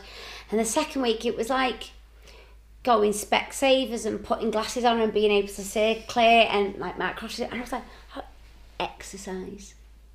It was amazing. It changed my life. It saved me. And plus, the PT was really cute. And we had an affair. But it wasn't that. That affair saved me. Because it was like, I'm sorry about his wife who got hurt. You know, he told me they wasn't together anymore. But that affair saved me because I fell in love with him. And I was like, this is how you get. He's like, get up, eat healthily, do this. Whereas Matt's like, it's like, you know what I mean? And I went home. I said to Mark, I've met somebody else, I'm leaving you. Anyway, it didn't work out with him, but I packed my bag up, my car up, I got new management. I said to the kids, we're going on an adventure, let's go. And I drove from Winslow in the middle of the night so the press couldn't find me to Godstone. And that was just And so that nice. just never touched a drug since. Wow. Just changed my life. What? That's brilliant. I say drugs, I still drank and had cigarettes. Yeah. And prescription medication. So were things quiet for a while? They've never been fucking quiet. Ever. Are you joking? So you moved to When Surrey, I got to quite Surrey, nice. all parts of fucking bushes. I was like, I'll be fine. Bleeding hell. Because then I was single, it's another high profile divorce. You get pictures standing next to a bloke, they also have to think you're shagging each other. By the way, are you two shagging each other? Well, hard. Co-host. Co-host. You just co-host because I can feel something. I can feel something like. I'm going red now. Are you going red? I've got bibidotic. Can you feel that, Liam? It's bibidotic. I don't know why. I've just picked up Get on that. stitches, Leo. I can feel Absolutely. something. Something like, yeah, I can feel it. I can feel it there. Yeah. No, Anyway, he's on the moving two on. arrests. He's on the two arrests. I've been arrested 3 times. So Mark Croft, when I was with Mark, he cheated on me. He was doing it left, right, and centre, and I really kicked him out this time. And I remember this guy coming around going, "I've got evidence. I've got this piece of paper that'll prove to you that it was a setup with Mark." He said, "But I've put a line of coke for you in the bathroom. My kids was in garden on a trampoline." I said, "I don't want a line of coke. I want this piece of paper." He said, "I'll give it you when you have that line of coke." I'm not blaming anybody. I shouldn't have took it anyway. And I went in my bathroom and something just felt really off, and I took the line of coke, and he secretly put a camera in my thing, and this piece of paper was all Mark Cross handwriting. Got completely set up. Yeah, I lost everything. My Iceland contract, which is fair enough, like. And I thought the amount of coke I took in one night, and I got done for one line. Take us through that losing everything. How did it get exposed and put online? The News or at whatever? World. The News at World had it. I was on that front cover of that newspaper near enough every week. But they had me as well. Yeah, so yeah. They hacked you, did you say? Remember there was a hacking scandal? Yeah, with that parents of the dead kid and all that stuff. Yeah. There's another thing going on. I can't talk about it, but yeah, they hacked me big time. Ruthless. So yeah, so they completely it was entrapment, complete entrapment. I was like, I don't want to touch coke in about 2 months at this point. It was what it was with me with coke was you go on a bender and you just don't know when to stop. That's what it was with me. But then it turned to a point that coke was my only friend. I had paparazzi sat outside my house all the time. My husband was a drug dealer. I fell out. My mum sold a story on me, so I wasn't talking to her, and it was all I had. It became my best friend. So these contracts then, is it automatic if you relapse, bam, contract is gone? What do you mean relapse? Like if you do something like... If you get in the papers for doing drugs, they're not exactly going to... I don't know because you know what? Doesn't Let me tell everyone you do something. drugs? Nearly So everyone no, takes when my drugs, husband don't they? died, Yeah. when my DJ daddy died, I went to my doctor and asked for help to be put back on antidepressants. And I told publicly I'm back on antidepressants. And my manager turned around and said to me at the time, "You're not going to get work because you've been too open about being on." I said, "So would you prefer me to have gone and got off my head and gone back to drugs?" Because that's not what I did. I went the right way. It's all fake, isn't it? So, but then these people in the industry who do that, and they're still fucking working. But back in the day when I did it, I lost everything. I couldn't think of anything worse. Sat there listening to birds tweet. Could you counter sue the News of the World for the loss of the earnings? and Yeah, I stuff? did sue them. Was it successful? Yeah. Yes. Yeah. I'm in the middle of one now at the minute, but I can't talk about it on camera. Right. Good. Right. So what were the other 2 arrests? Fucking hell. First one was for beating up my foster sister when I was famous. She came up to me in a nightclub and said that your kids deserve to be in a foster home. I just went, fuck off. I butted up, put her on the floor, and then tried to deny it. And then they got the CCTV camera footage. Plain as day. Yeah, it wasn't very good. I thought, fucking hell, I'm like a fucking, what's the word? Tasmanian devils. I'm the most I hate confrontation, but you mention my kids and I will fucking rip your head off and I'll shit down your fucking neck. Watch me, honestly. I'm the most laid back person in the world. And the second arrest was David McHugh, my accountant. I punched him in the face and kicked him, poured hot coffee all over him, because it wasn't my money, that was my kids' future. That belonged to them. I came from fucking nothing, and I've gone through hell with all these newspapers to make sure my kids go to private school. And the third arrest was over the cocaine video. That could have been fucking talcum powder out. I think the newspaper set that up. Like the police came to my house to arrest me because there was a video of me snorting coke. That could have been a publicity stunt. Pathetic. But I think it was, I don't know, it was like, how can you don't know I was doing coke. Did you have to go to court for that? No, I've never been charged with NFA. anything. But I've been arrested Yeah. and put in cells a few times. They're not fun. Oh, it was not too bad. I've been in worse. Jen's been arrested 11 times. 11? I'm a little fucker. Oh, It was my teenage years. I was but rebellious. I'll never forget the first time I got arrested by it, honestly. And I couldn't stop laughing because I'm sat there and I was so nervous. And like, you've got the right. So they kept ringing saying, look, if you don't hand yourself in, we're going to come and arrest you. And I've got paps following me everywhere. So it was Mark Croft who's after having this fight with me. Mate, my foster sister. So I've took myself into the police station and they've sat me down in this room. They go, you've got the right, and I'm all by myself, I've got the right to remain silent. So I was like, wait, I'm so sorry. I was like, I can't believe you saying these words to me. I just couldn't believe I was getting arrested. And I thought it was just dead funny. It isn't funny, people. It's not big, it's not clever. Honestly, it isn't. If any of my kids got arrested, I'd batter them. I really wouldn't. But I was like, because I was thinking about all things in my life and everything, I thought, I can't believe this is happening. And then when Dave McHugh stole me money, Google it, it's all in papers. People thought I shut them, I snorted my money away, I spent it on cars. I could afford to do all the drugs I wanted. I could afford to buy all the cars. He stole me fucking money. And then I've got put in the cells because he stole me money. I remember sitting there on this fucking bed. They took my shoelaces off me, my chains off me in case I tried to kill myself or something. I remember sitting there laughing and then crying and going, I can't believe it. I can't believe it. I never forget to Sergeant say, can I just make a phone call, please? And I rang home and our Molly answered the phone. She went, where are you, Mum? I said, I'm just doing some Christmas shopping. Oh. I might stay out tonight. It was fucking September. Organised. I'm being organised, love. But, yeah, I have now I live the most boring. It's not boring. My kids bring me so much. My kids bring me drama now. There's no drama in my life. There's actually no drama in my life. There's nothing wrong with a mundane life. I love peaceful. it. Yeah, because I've got such bad anxiety. I think when George died and then Angela died, I've got a really bad fear of death. Because we're going to get to George in a minute. Okay. So if you're comfortable with that. Yeah. So how did you meet him? I've known George since I was 14. So first time George asked me to marry him, I was 17. It's like, fuck off. And we've just known each other over the years. And then I was single, bumped into him. He just got out of prison. I thought, you'll do. What was he in prison for? Kidnap and torture and fraud. And I was like, that's right a bit up of my me. street. Yeah, and it really was. That's how now I can't. Like, if I'd have met Ryan 10 years ago, I'd have gone, you're boring, I'm not interested. No, I wouldn't have gone. See, I had a choice between Mark and this other lad called Dave. Dave's my Ryan now.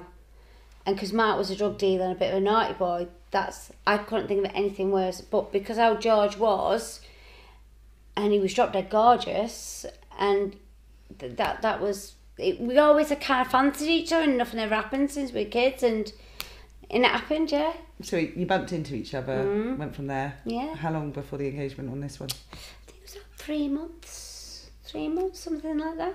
George came to my house in Guildford and never fucking left. I used to live there, Guildford. Yeah, I used to live in Cranley. I live in Guildford. Cranley. Is it Cranley? No, I used to live Nightingale Road by Stoke Park. It is Cranley in Guildford, isn't it? Cranley. Cranley's the next town over. Yeah, but it's the same Yeah. thing. Yeah. Yeah, that's In right. Surrey. Yeah. And he was just like, I was like, right, he just never left. And I knew what he was like, but it's almost like that's what I wanted. I wanted to be treated like that. And I was like, where have you been? Not seen for years. Oh, just been on my holidays. Been in jail. You did 6 years. I mean, he cut people's toes off with pliers. Sounds like we need to get him on the podcast, doesn't it? He's dead. Oh. Right, get to that. Didn't know that bit, sorry. Yeah, I know you're good, but you're not that good. you won't get him back. But then again, I won't be surprised. Ain't that right, George?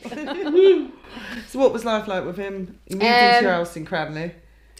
I remember the first. I don't want to go into much detail because it's all in my book. It was Okay, awful. we'll Yeah. skim No, it George was a bad one. He beat me up a lot, blacked my eyes. Very, very controlling. I was very, very scared, and like I'd be on my hands and knees apologising to him, even though I've done nothing wrong. I remember him covering up my bruises once, and my mum was there. And my mum, what they from? I was just rough sex, mum, and it wasn't. Yeah, he was, and then he'd come in the house. I could tell he'd done coke because I've been there, done that. Well, you're off your head, you aren't you? And then he'd have psychosis. And it's the most horrendous thing to be around, and it's so fucking scary. There's nothing you can do. And he had a knife, he had a taser gun, and when he had this psychosis, like I got all the kids out the house. Oh, it was horrible. I've just done it all in my book. Yeah. And it's probably triggered me. Like it's really, really badly triggered me. It was George wasn't meant for this world. He wasn't meant for this world. He played with black magic and all kinds of things. But I loved him. I loved George so much. I really did. Loved him. He was like my best mate. Like I've really been myself with George. Do you know what I mean? I would say more than Brian. Because everyone always looks at Brian as the love of my life, and he wasn't. Brian wasn't the love of my life. He was. I think George was in there somewhere. Because were you with him when he died? No, I hadn't seen him in a year because I had a restraining order against him. But I am a widow. We are married. So, how long were you with George? 6 years. 6 years. But I hadn't seen him for the last year. I had a restraining order on him. So you left one day. You woke up. It took me. My Molly gave me a look of pure weakness, and she left and moved to Ireland with her nan and granddad when she was 16. She just wanted to get away from him, and that for me was like, I'm doing no different than what my mum did. They never witnessed anything, but they heard it and they saw the cover up. And I thought, I'm no different, and that's something I have to try and forgive myself for. You know, the kids go upstairs, shh, just go upstairs, don't say anything, go upstairs. You know, that kind of thing, and that is something. And then I've got DJ with George. George was on this earth to give me DJ. And and oh God, I can't.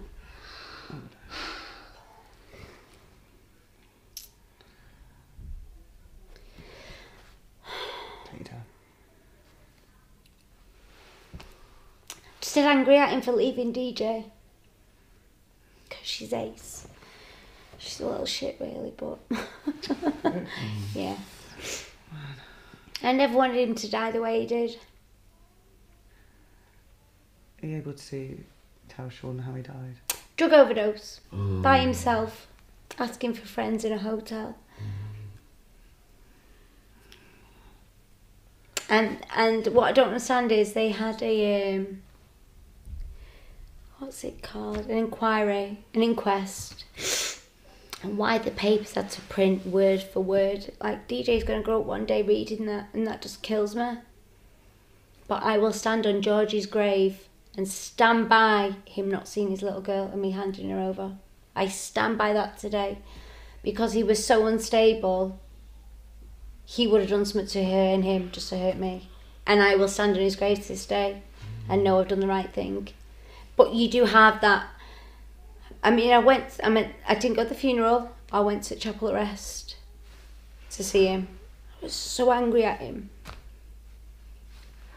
And that man in there held me while I cried over my dead husband. And was there for the kids, you know what I mean? Can't get a more beautiful soul than that. But I'm in no rush to get married. It's a lovely ring. Yeah, which one? Oh, that ring. It's the nicest one I've had so far. And he bought it all by himself. Oh, well done. Yeah. No, but that was really, I mean, having to tell DJ at age of 5, fucking hell. Like, even now she gets a bit, do you want me to stop while you unzip your thing, Liam? Do you need another battery or something? You're alright. That sounded dodgy while you unzip your thing. Get it out on camera, love. Hope you're enjoying the podcast. There's a word from our sponsor, Rocket Money, formerly Truebill. If you're missing your credit card payments or you need to make a budget, you need our favourite financial app, Rocket Money, formerly Truebill. So why did Truebill change its name to Rocket Money? I'll tell you what I heard. Truebill, now backed by Rocket Companies, has grown from a bill management app into a full-on personal finance empowerment tool that helps over 3.4 million people with budgeting, lowering bills, cancelling subscriptions, and more, saving each of their members on average $700 a year. And with all that growth comes the next evolution in Truebill's story, a new name. Bottom line, Rocket Money is everything I've loved about Truebill, but with a fresh look and feel. Start cancelling your unused subscriptions and save money at rocketmoney.com/Shaun, SHAUN. That's rocketmoney.com/Shaun, SHAUN. Or download the app from the Apple App Store or Google Play Store. Thank you for supporting our sponsor, Rocket Money. Link will be in the description box if you're watching on YouTube. Is that one of the lowest moments of your life then? No. I think my lowest moment of my life was when I was doing coke with Mark. I took that much. I wanted to die. But I didn't have the guts to hurt myself that I did that much coke that I'd have a fit. And what was going through your head to push you to that point? Well, I was in the papers so badly that I thought my kids are better off without me. And I actually had a fit and died. And I remember Mark trying to bring me back, and I remember it was the most beautiful feeling. I was surrounded by angels. I'll never forget it, that I tried to do it again just to get that feeling of that pure love.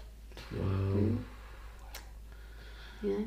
I still think we should do a Netflix series of my life. Definitely. I Shout out to honestly would love to do a series of a pure drama, because Steven Spielberg couldn't write this shit. He really couldn't. I mean, there's no drama now in my life, which is amazing. I mean, Is that how you're able to step away and sort of write your books? doing this third book has been so fucking difficult, because there's so much fear there with George as well. He scares the shit out of me. Even now when he's not here, it's like proper PTSD. Like when I'm it's still so, it's only been 3 years, it's still so really raw. And you'll read it in the book, it was, it's so awful that it scares me still. Well, the times you had to stop writing because it was too I intense. We live in it. did not think I was going to be able to finish it. I even said, I'm also in the middle of I'm being from one of the, I can't go into it, I can't go on cameras, anyway. So I'm having to go through that and do George, and and then move back up north where I was with Mark Croft doing loads of drugs and going into bankruptcy and all the paparazzi. So I've been triggered, and I got held hostage in Winslow by 3 masked men. One, do you remember that one? It was all over the news. One had a sledgehammer, Butch stuck at a carving knife. Hold on a minute. How did that? Where were you? Set this up. But you like having Shaun, eh? It's great, isn't it? It's so refreshing. So it was in Winslow. I used to live in Winslow. And I was in the cinema room. And I was with Mark, and next thing you know, these 3 blokes walked in with balaclavas. One had a butcher's hook, one had a sledgehammer, another one had a carving knife from my kitchen. It's in your house? Yeah, and they held us in there all night. And they marched. I mean, I actually thought, I had a fear of knives anyway, because my mum's fella stabbed her.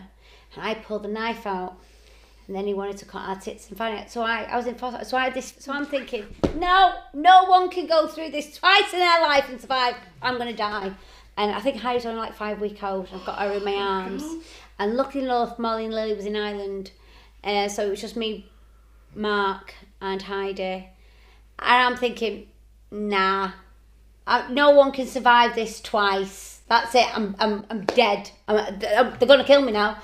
Anyway, they marched Mark around the house. What were their accents like? They're from Manchester. Accent. Yeah. They took our Rolexes, they took the cars, and then they were that fucking thick. One of them had I had a check there for 50 grand in my name to me. He went, I'll cash that. It's in my name, no bed. And one of them called me Keller, and I got a bit balls there, and I was like, Keller. And they made me take my jumper off. So I just had my bra on. So I didn't have any phones on me. And then they locked me in the downstairs. So I had a bar, a pool table in the cinema room, down the spiral stairs in the basement. And then they locked us both in the bathroom and put the pool table. Fair play to them, they gave me blankets, nappies and formula. That's good of them. Very lovely of them, isn't it? And then they put the pool table in front of the thing and that's it. I'm in shock then. I thought they're going to burn the house down. I've literally lost it. I've literally thought, no one can go through this twice and survive, you know, and I think it had something to do with Mark Croft himself. Inside job, definitely. Yeah. How did you get released That point, from the room? Mark pushed the door with a pool table. He just really pushed it open. And then we rang the police, and then I went to stay with my stepdad, and I couldn't go back to the house. And because it triggered so many memories, I ended up back in the Priory. But the newspaper's like, she didn't Priory, she on drugs. It's like, I was there for therapy. Yeah. It was awful. Yeah, and I've not settled since been up north. That's why we're moving to Spain. So you're going to move from here over to Spain. Whereabouts? Yeah. You don't have to say the exact location. Oh, I want to move to Estepona in Nice. Marbella. Yeah. So we moved back up here in June. So for me, it was like, my mum was, so when I was down south and my mum's up here, it's great on the phone, you know, oh, Kerry, if you lived up here more, I'd be able to see you more, and blah, blah. And I always want my mum when I'm not well or something like that. It didn't turn out. I mean, my mum's been here once. Do you know what I mean? Anyway, so we moved to Audley Edge on Brook Lane, and I was doing panto in Oldham. I had my SVR. I had Heidi and DJ with me, and I went to JD Sports. It was Christmas. And as I walking out JD Sports, I looked at my SVR. I was like, why are my lights on? The brake lights on the car? It's raining in my car. I saw it drive. I went, they're fucking stealing my car. So I'm running after my car at this retail park. I've left Heidi and DJ screaming, crying. And then as I'm running, I'm pissing myself because I've had 5 kids. I thought, I'm going to fall over and put a little piss in a minute. And then I thought, oh my God, my kids. I'm thinking, what if they try and kidnap my kids? So I've gone back, and then 11 days later, they got the fob that was in my car and my address off the sat-nav, came to my house, got through the electric gates, and took the other car. And then that's why I moved here. Like last night, we got back from London, I was laying in bed, I'm like, what's that noise? I've got PTSD and my anxiety's through the roof. I mean, I went back to my doctors for it and they've upped my medication, but I'd never go back to doing drugs or anything like that. No. I'm not surprised. Did you feel constant under threat then? I'm constantly on edge, yeah.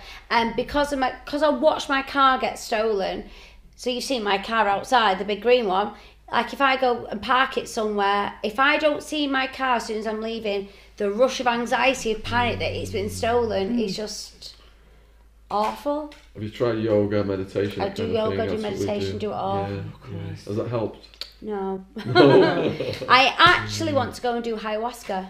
Ooh. Oh. So we actually did mushrooms. We went to Marbella. I did recently. Yeah. We just just we just did it, me and Ryan. We went to not in a drug way, not in a trippy way. So we're in Marbella with the children. The kids went out for the day, and we had these 2 professionals come over who I want to go to at Highway. I just listened to Will Smith's autobiography. Have you heard it? No. Fucking brilliant. And he's done ayahuasca 14 times. So I'm a massive... Have you watched that Netflix How to Change Your Mind? Yes. Fucking brilliant. I watched it back to back to back. I think I need to do that MDMA. MDMA? That was Is that what it's called? MDMA was my MDMA. thing, ecstasy. Yeah. For the how they PTSD. yes. PTSD. I even got in touch with I'm a massive spiritual person. I believe in a higher power. I believe in visualization, manifestation. I've got a vision board, Think and Grow Rich, The Secret. I'm into all that. So we went to Marbella, sent the kids out for the day, and we had Colin and Ariana come round, and they set it all up, and we took the mushrooms, and we did it's called breath work. Yes. Yes. Cried my eyes out, and Ryan was crying his eyes out, and it was just amazing. Did it feel like a massive release? It was it was just, I can't explain. It's amazing what us as humans don't realise what we can do with our own breath. Totally. Do you know what I mean? Because I believe in the fucking government. I just don't want us to have that free conscious mind. I'm a massive conspiracy theorist person, but I believe in all that. When I watched that show, I watched it back to back. I got up at 5 o'clock. I watched How to Change Your Mind. I watched all 4 episodes because I'm like, yeah, I get it. And this is all from. I'm not telling anyone to get drugs. Do it all professionally in that way. But I'm a massive believer in all that. I really am. Do you not think? Yes, 100%. Yeah, we got our YouTube channel in trouble because we interviewed David Icke. Oh my God, I love David Icke. I love David Icke. And let me tell you who got me into all that. George. Really? See, it didn't work for him, but it worked for me. I put it all into practice. I did my letter to the universe. I had my vision board. But George expected it to land in his lap for doing nothing. I'm a fucking grafter. And you just got to believe that the universe is going to... And you all might think I'm fucked up, but I'm telling you now. He's even saying no. He agrees. I'm telling you now, look what I've achieved. From the age of 36, I started listening to David Icke, who I think is absolutely amazing. So much that I'd love to meet him. Please let me meet David Icke. Can we arrange that? Me and David Icke have our own. Me and David Icke should have our own TV show. It'd be fucking brilliant. So it was actually George who got me into all, but I put it all into practice, and Ryan's the same, and that's how we believe we met each other. Well, then can you give Jen some advice about OnlyFans? Yes. Do it. What? Men, it's let me explain OnlyFans. Obviously, a lot of people do a lot of over 18 stuff, but that isn't not what it's just about. You could do your podcast on there, but people have to subscribe to it. Yeah. That's all it is. But I get my tits out. I get quicker money. It's made me a millionaire. Do you know what I mean? I'm only using what... If I went on a beach with my kids building sandcastle, I'll have my tits out because I don't want tan marks. And the pap will get a picture and they get the money. So why should I not do it and control it? 100%. And everyone's like, oh, you're so desperate. Yeah, you're more than happy to watch Love Actually every fucking year. And there's 2 body doubles in it. Martin Freeman and the girl from Gavin and Stacey simulating sex naked. Why is that okay? But I get a show bit of nipple and I'm desperate. I'm doing nothing different than what Angelina Jolie's done or what Julia Roberts done. Natalie Portman in Black Swan is fingering herself and masturbating, simulating sex. I don't do that, but she wins awards and it's called fucking art. True. I don't get it. Do you know what I mean? She was saying earlier, selfies is the way forward. Yeah, don't do... Love Kate, whatever. Don't all this fucking airbrushing. You go on Pornhub, men like a MILF. Young lads like a MILF, don't they? I am a MILF. I am a MILF. I'm not... I know what to sell. And it's like, you know, your best mate, some thinks, oh, she's a MILF. That's what men fantasize about. So when you start airbrushing this shit, they don't want that. Because when they go on these, you know, porn sites, they're not fucking airbrushed, are they?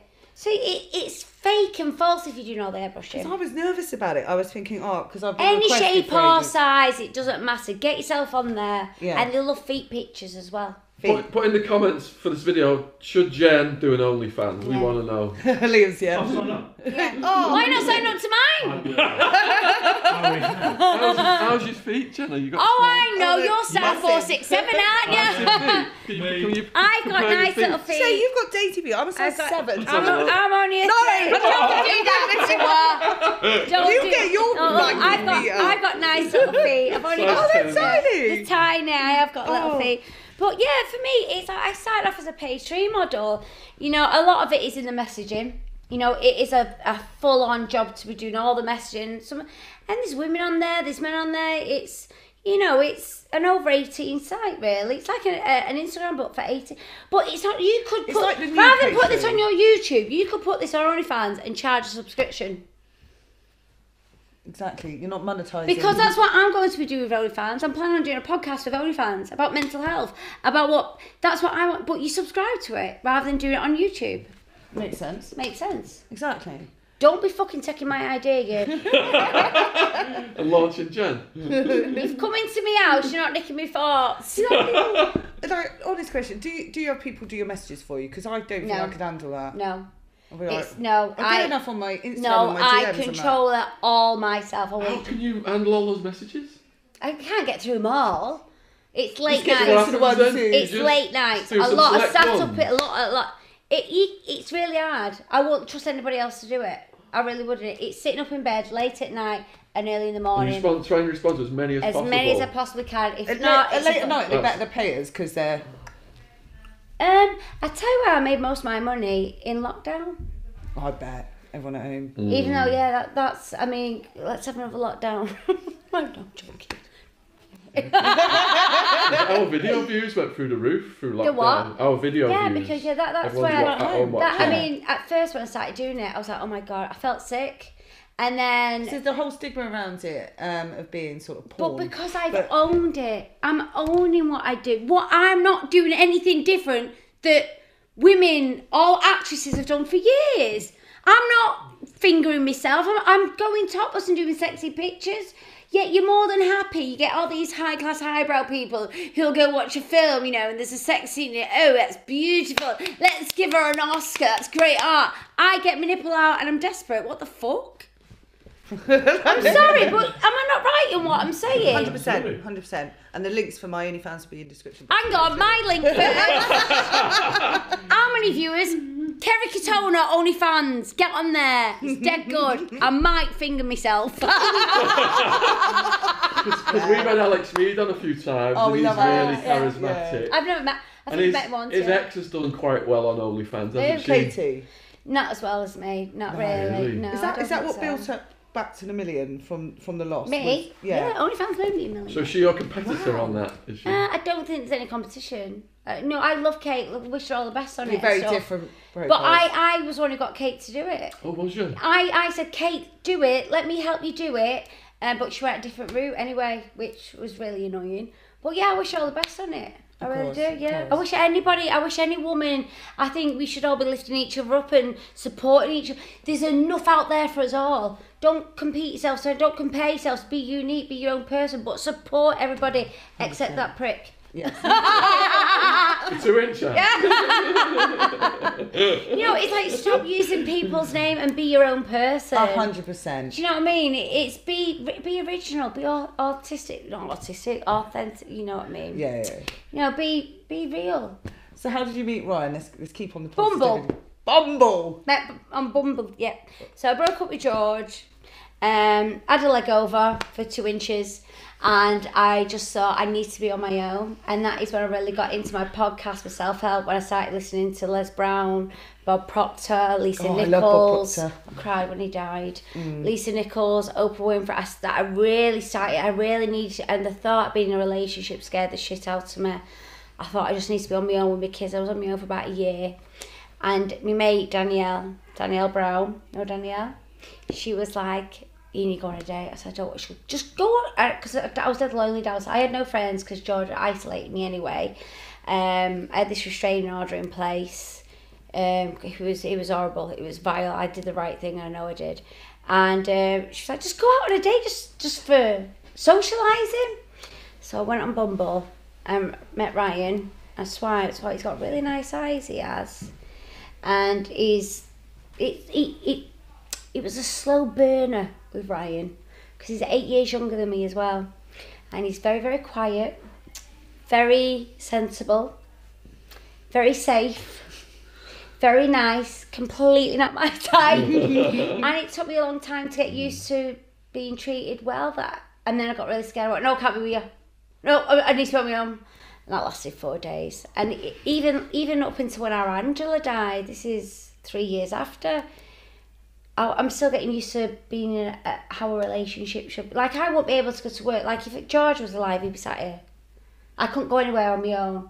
Do you know what I mean? Like, now, we spent all holiday. We went to Marbella for 2 weeks. Then we went with Ampika and Dave down south. And now I can't wait to go to London, get away for a couple of days on my own, go to work. Is that Ampika off? Yeah. Off, what was it? Footballers? Housewives. Ampika Pizza. Yeah. One of my best. I love Ampika Spitz. Oh, she seems wild. Oh no, she's lovely, Ampika. Yeah. I'm seeing her tomorrow night actually. So I went to spend the weekend with her and her fella, which was really nice. Went to West Ham football, which was really lovely. But Ryan's just the nicest, beautiful soul you'll ever meet. He lives in that office. He's a loner. He's a lone wolf, Ryan.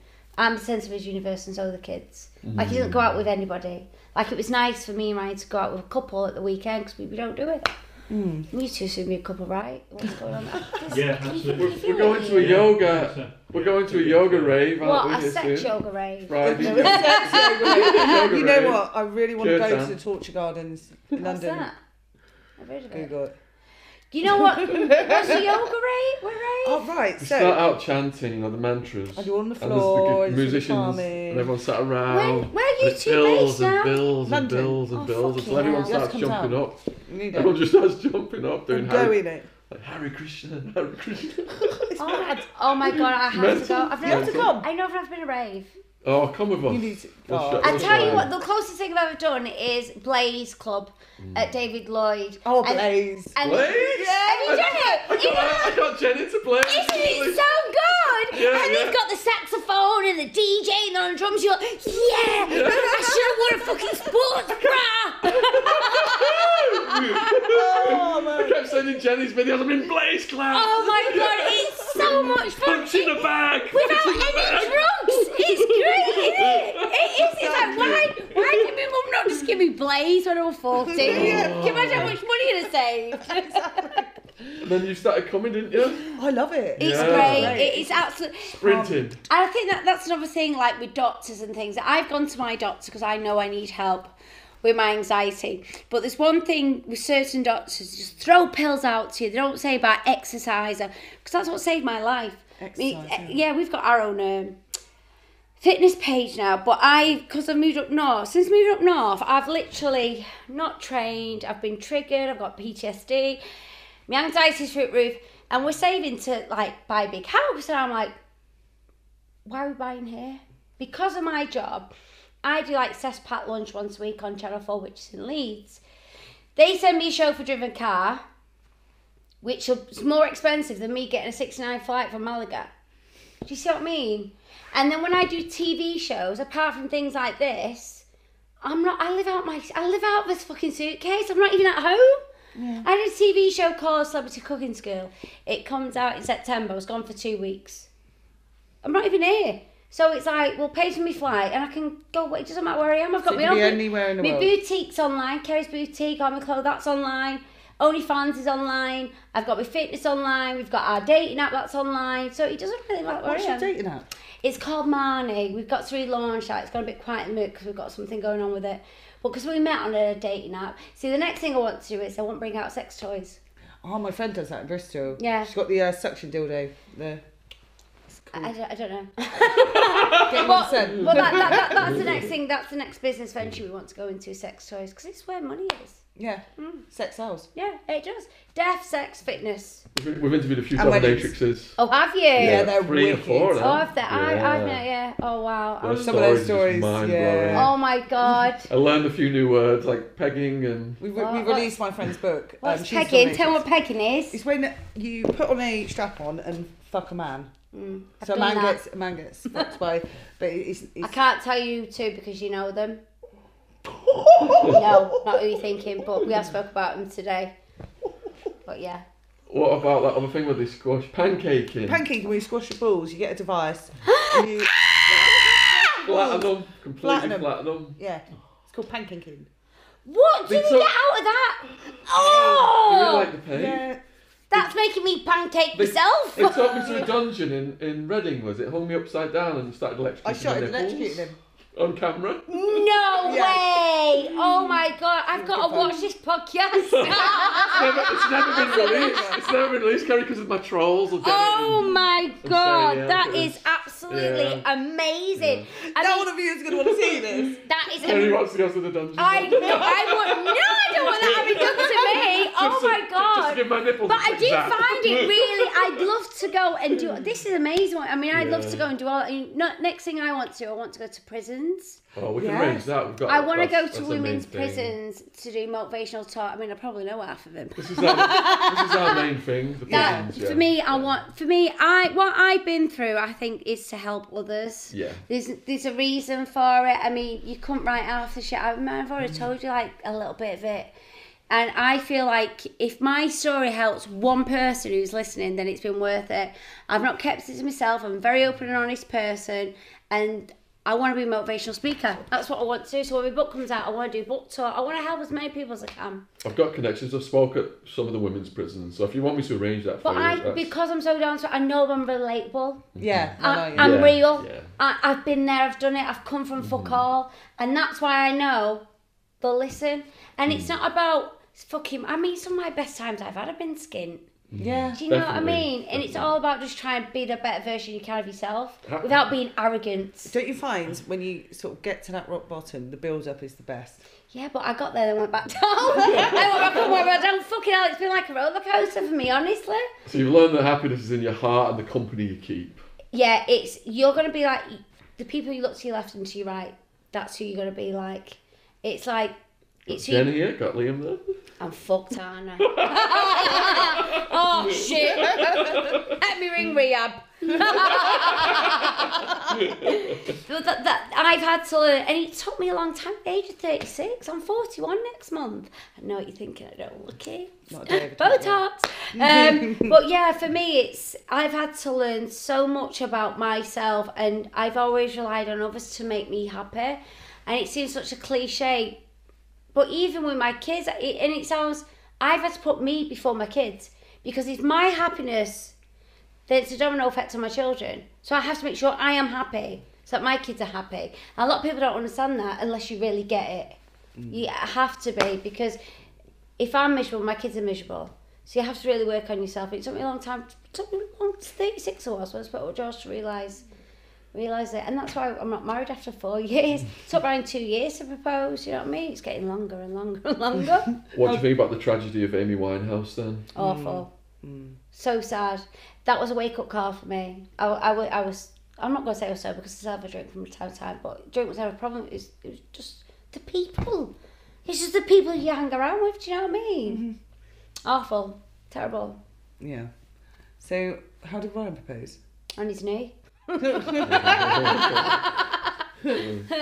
So we was in Granada, in Spain, in this beautiful £15 million villa. We had all the children with us, and Max went, Mum, Ryan wants you upstairs. It was also my birthday. My lashes keeps falling off because you made me cry, you bastards. And I went upstairs, and there was all these rose petals out on the balcony, and he was stood there, and all the kids, I didn't realise, was all behind me, and they were filming it all. And he got down on his knee, and I was like, "Are you mad? Do you know my track record?" Yeah. And he went with the kids. The kids helped pick out the ring. Oh. Yeah. So there was all involved. Yeah, it was That's lovely. beautiful. And I love Ryan to bits. And I did say yes to the dress. I picked my wedding dress, but honestly, I sometimes think I don't like, because Ryan's my business partner as well. So I find it quite unprofessional. If you speak to my boyfriend about that, if you speak to my husband, he'll sort that side of the business. But then I think I got George did such a number on me that I don't want another failed marriage. No. But I still believe in a happy ever after. And why shouldn't I? Doesn't matter how many times you get married. Everyone deserves that happy ever after. Exactly. You know, it's. Amen. I was 18 when I met my first husband, and because I was so young in the industry and everything's been documented at such a young age. It's like, oh, here we go again. Do you know what I mean? But everyone doesn't matter. Everyone, just because I've been married 4 times, that means I've got to be on my own for the rest of my life. No, it doesn't. No. I'm so young. I want to come home and tell somebody about the day I've had. I want to come home and have an argument. Do you know what I mean? I want to come home and have sex. Yeah. You know, I want to come home and be held and hugged and shouted at. And do you know what I mean? Yeah. Everyone deserves it. 100%. What's your relationship with your mum now? I love my mum to bits. My mum's never going to change. She's who she is. I love my mum to bits. I moved up north because it wasn't a matter of if my mum was heart attack, it's when. And she had a heart attack. But it hasn't turned out to be the relationship I was hoping for. You know, she's powerless to her drink, and that's something I've had to accept. I love you to bits, Mum, but it's the truth. Some people just take it to the grave, don't they? She's not the person she used to be. She doesn't do drugs or anything like that anymore. She gave up her cigarettes after 50 years. You know what I mean? And she's on a vape, which I think is a huge step, but she's powerless to the drink. And I don't like being around my mum when she had a drink because it's a false persona, isn't it? Happened to my best mate a couple of years ago. He died in his late 40s. Even Aranda passed away, her baby sister. I thought that would help change, but I mean, she's not doing anyone any harm apart from herself. But I just don't want to be around that.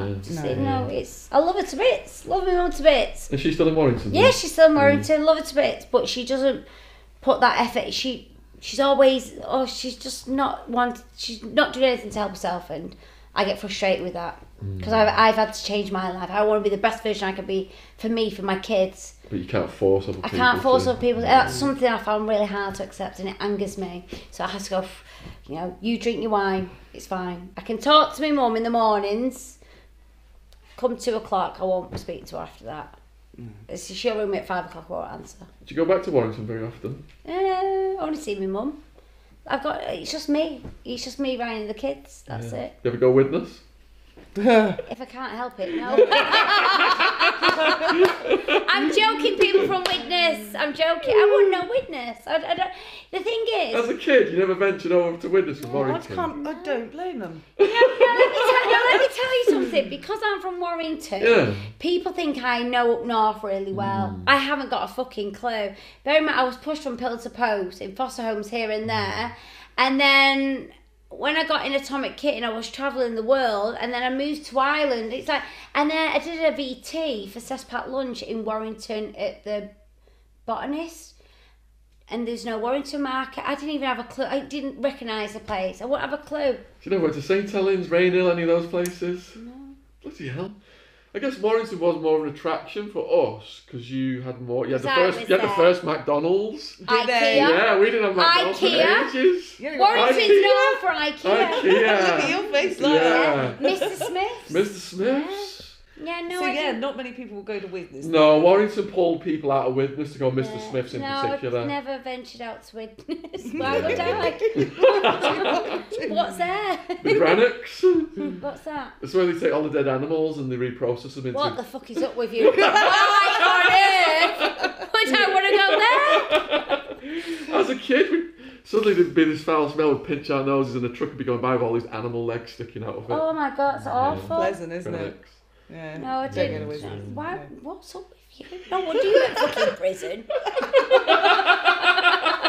It all makes sense now. Yeah. Why did you go to prison? Tell me. So what's your life? I had- How's this all about? I had social anxiety. Yeah. Almost got beat to death by some lads out of Rainhill who were much bigger than me. And so I wouldn't go up and talk to women. I wouldn't dance, wouldn't do anything. But when the rave scene started and I got on ecstasy, pills. that was it Let then. you loose, yeah. So I was a bit of a nerd as well, so I started following the stock market when I was 14, trading it when I was 16. So my goal was to go to America, make $1 million in the stock market, fly my mates over and start throwing raves. I like it. And I did it, but then there was no pills. So you had to bring drugs over. So May, got caught. May 16th, 2002, SWAT team smashed my door down. End up in this jail that's the highest rate of death in America. As soon as you go in, it's all Nazis. Aryan Brotherhood prison gang, Hitler, swastikas all over him. And that kind of created my story really, because my story, the interest was all around this time at this jail because it was notorious. My dad started the YouTube channel while I was still incarcerated in 2007. So how much did you get, how long did you get sentenced? How much drugs did you have on you? What happened? None. None? It was a conspiracy. So I had about 200 people working for me. Right. And conspiracy is just an impossible charge to beat. They don't need any evidence against you. They don't need drugs. They just need people to say they were in business with you. I'm not being funny, but America's the worst of that shit. There's no real justice. All they want to do is pin it on somebody. It's a business. It's an industry. I mean, I take responsibility for what I did. When I got in, I saw the average arrest, like a black kid, a Mexican kid, weed, getting 2 to 5 year sentence, weed possession. They ruin their lives, don't they? Just it's for something so trivial. Do you know what I mean? I mean, I'd probably still be inside now if I was in America. The prisons get $60,000 a year per person. So they want to keep them in the system. The easiest people to arrest are people with drugs. And then in the prison, 90% of them are injecting heroin. And it's just gang infested mayhem. They give them $50 on the door when they're finished at the jail, say have a nice day. Fucking And as soon as they come back, $60,000. So there's no rehabilitation, it's just mayhem. Yeah. So when you got out there, what happened? Back to Widnes, after 16, 17 years, that was surreal, coming back to my mum and dad's house. Fucking hell. But God bless my parents, they're such loving, you've met them, haven't you? Such loving people. And absolutely great. I was a bit PTSD'd out, but got into the yoga, the meditation. But it really works. It does. really works. Classes. It really works. Yeah, Blaze. karate, body combat, blaze, and now swimming, yoga, everything. So I've got to do something nearly every day, otherwise I start to crack up a little bit. Well, this is, I completely relate to you. Yeah. So since I moved up north, like before I moved up north, I was 2 stone lighter, I had a 6-pack, I was doing yoga every day and I was doing meditation. And I was on fucking top form. And because I've moved up here, I've been triggered, I've only just started training. I've not trained this morning because I've not seen everyone, like I've got workmen and everything. So it's like as soon as you go, straight in the gym, because I have to. Because I've noticed as soon as it's that adrenaline of, it's a natural high. It is. Exercise and meditation are like better than medication. You can just replace Have you them. seen that one on Netflix, Mindspace? I've not seen it. I've heard about it though. It's an Interaction. Yeah. There's an app, isn't there, as well? Well, it's on Netflix, Yeah. Interaction. So I did it the other night on, because I struggle, because I've got ADHD, I struggle to focus. So on this Mindspace, you can interact with it. So I did it on the bed the other night. It's really good. Yeah, I'll give that a go. It's really, really good. Yeah. Because I struggle with Yeah. meditation. I really do. Cause like, I remember going to hot yoga and I'm like there thinking, I can do it, wash it, and then when I go home, I'll do this. And I think that's what a lot of people struggle with. So for me, every night I've got my hypnosis as well that I really love. That's I really started good. doing sleep hypnosis. It's so good for you. It really good. It really, really is. And after doing this mushroom thing that I've just done, it's made me realise about panic attacks and how to handle your breathing, because it is all in your head.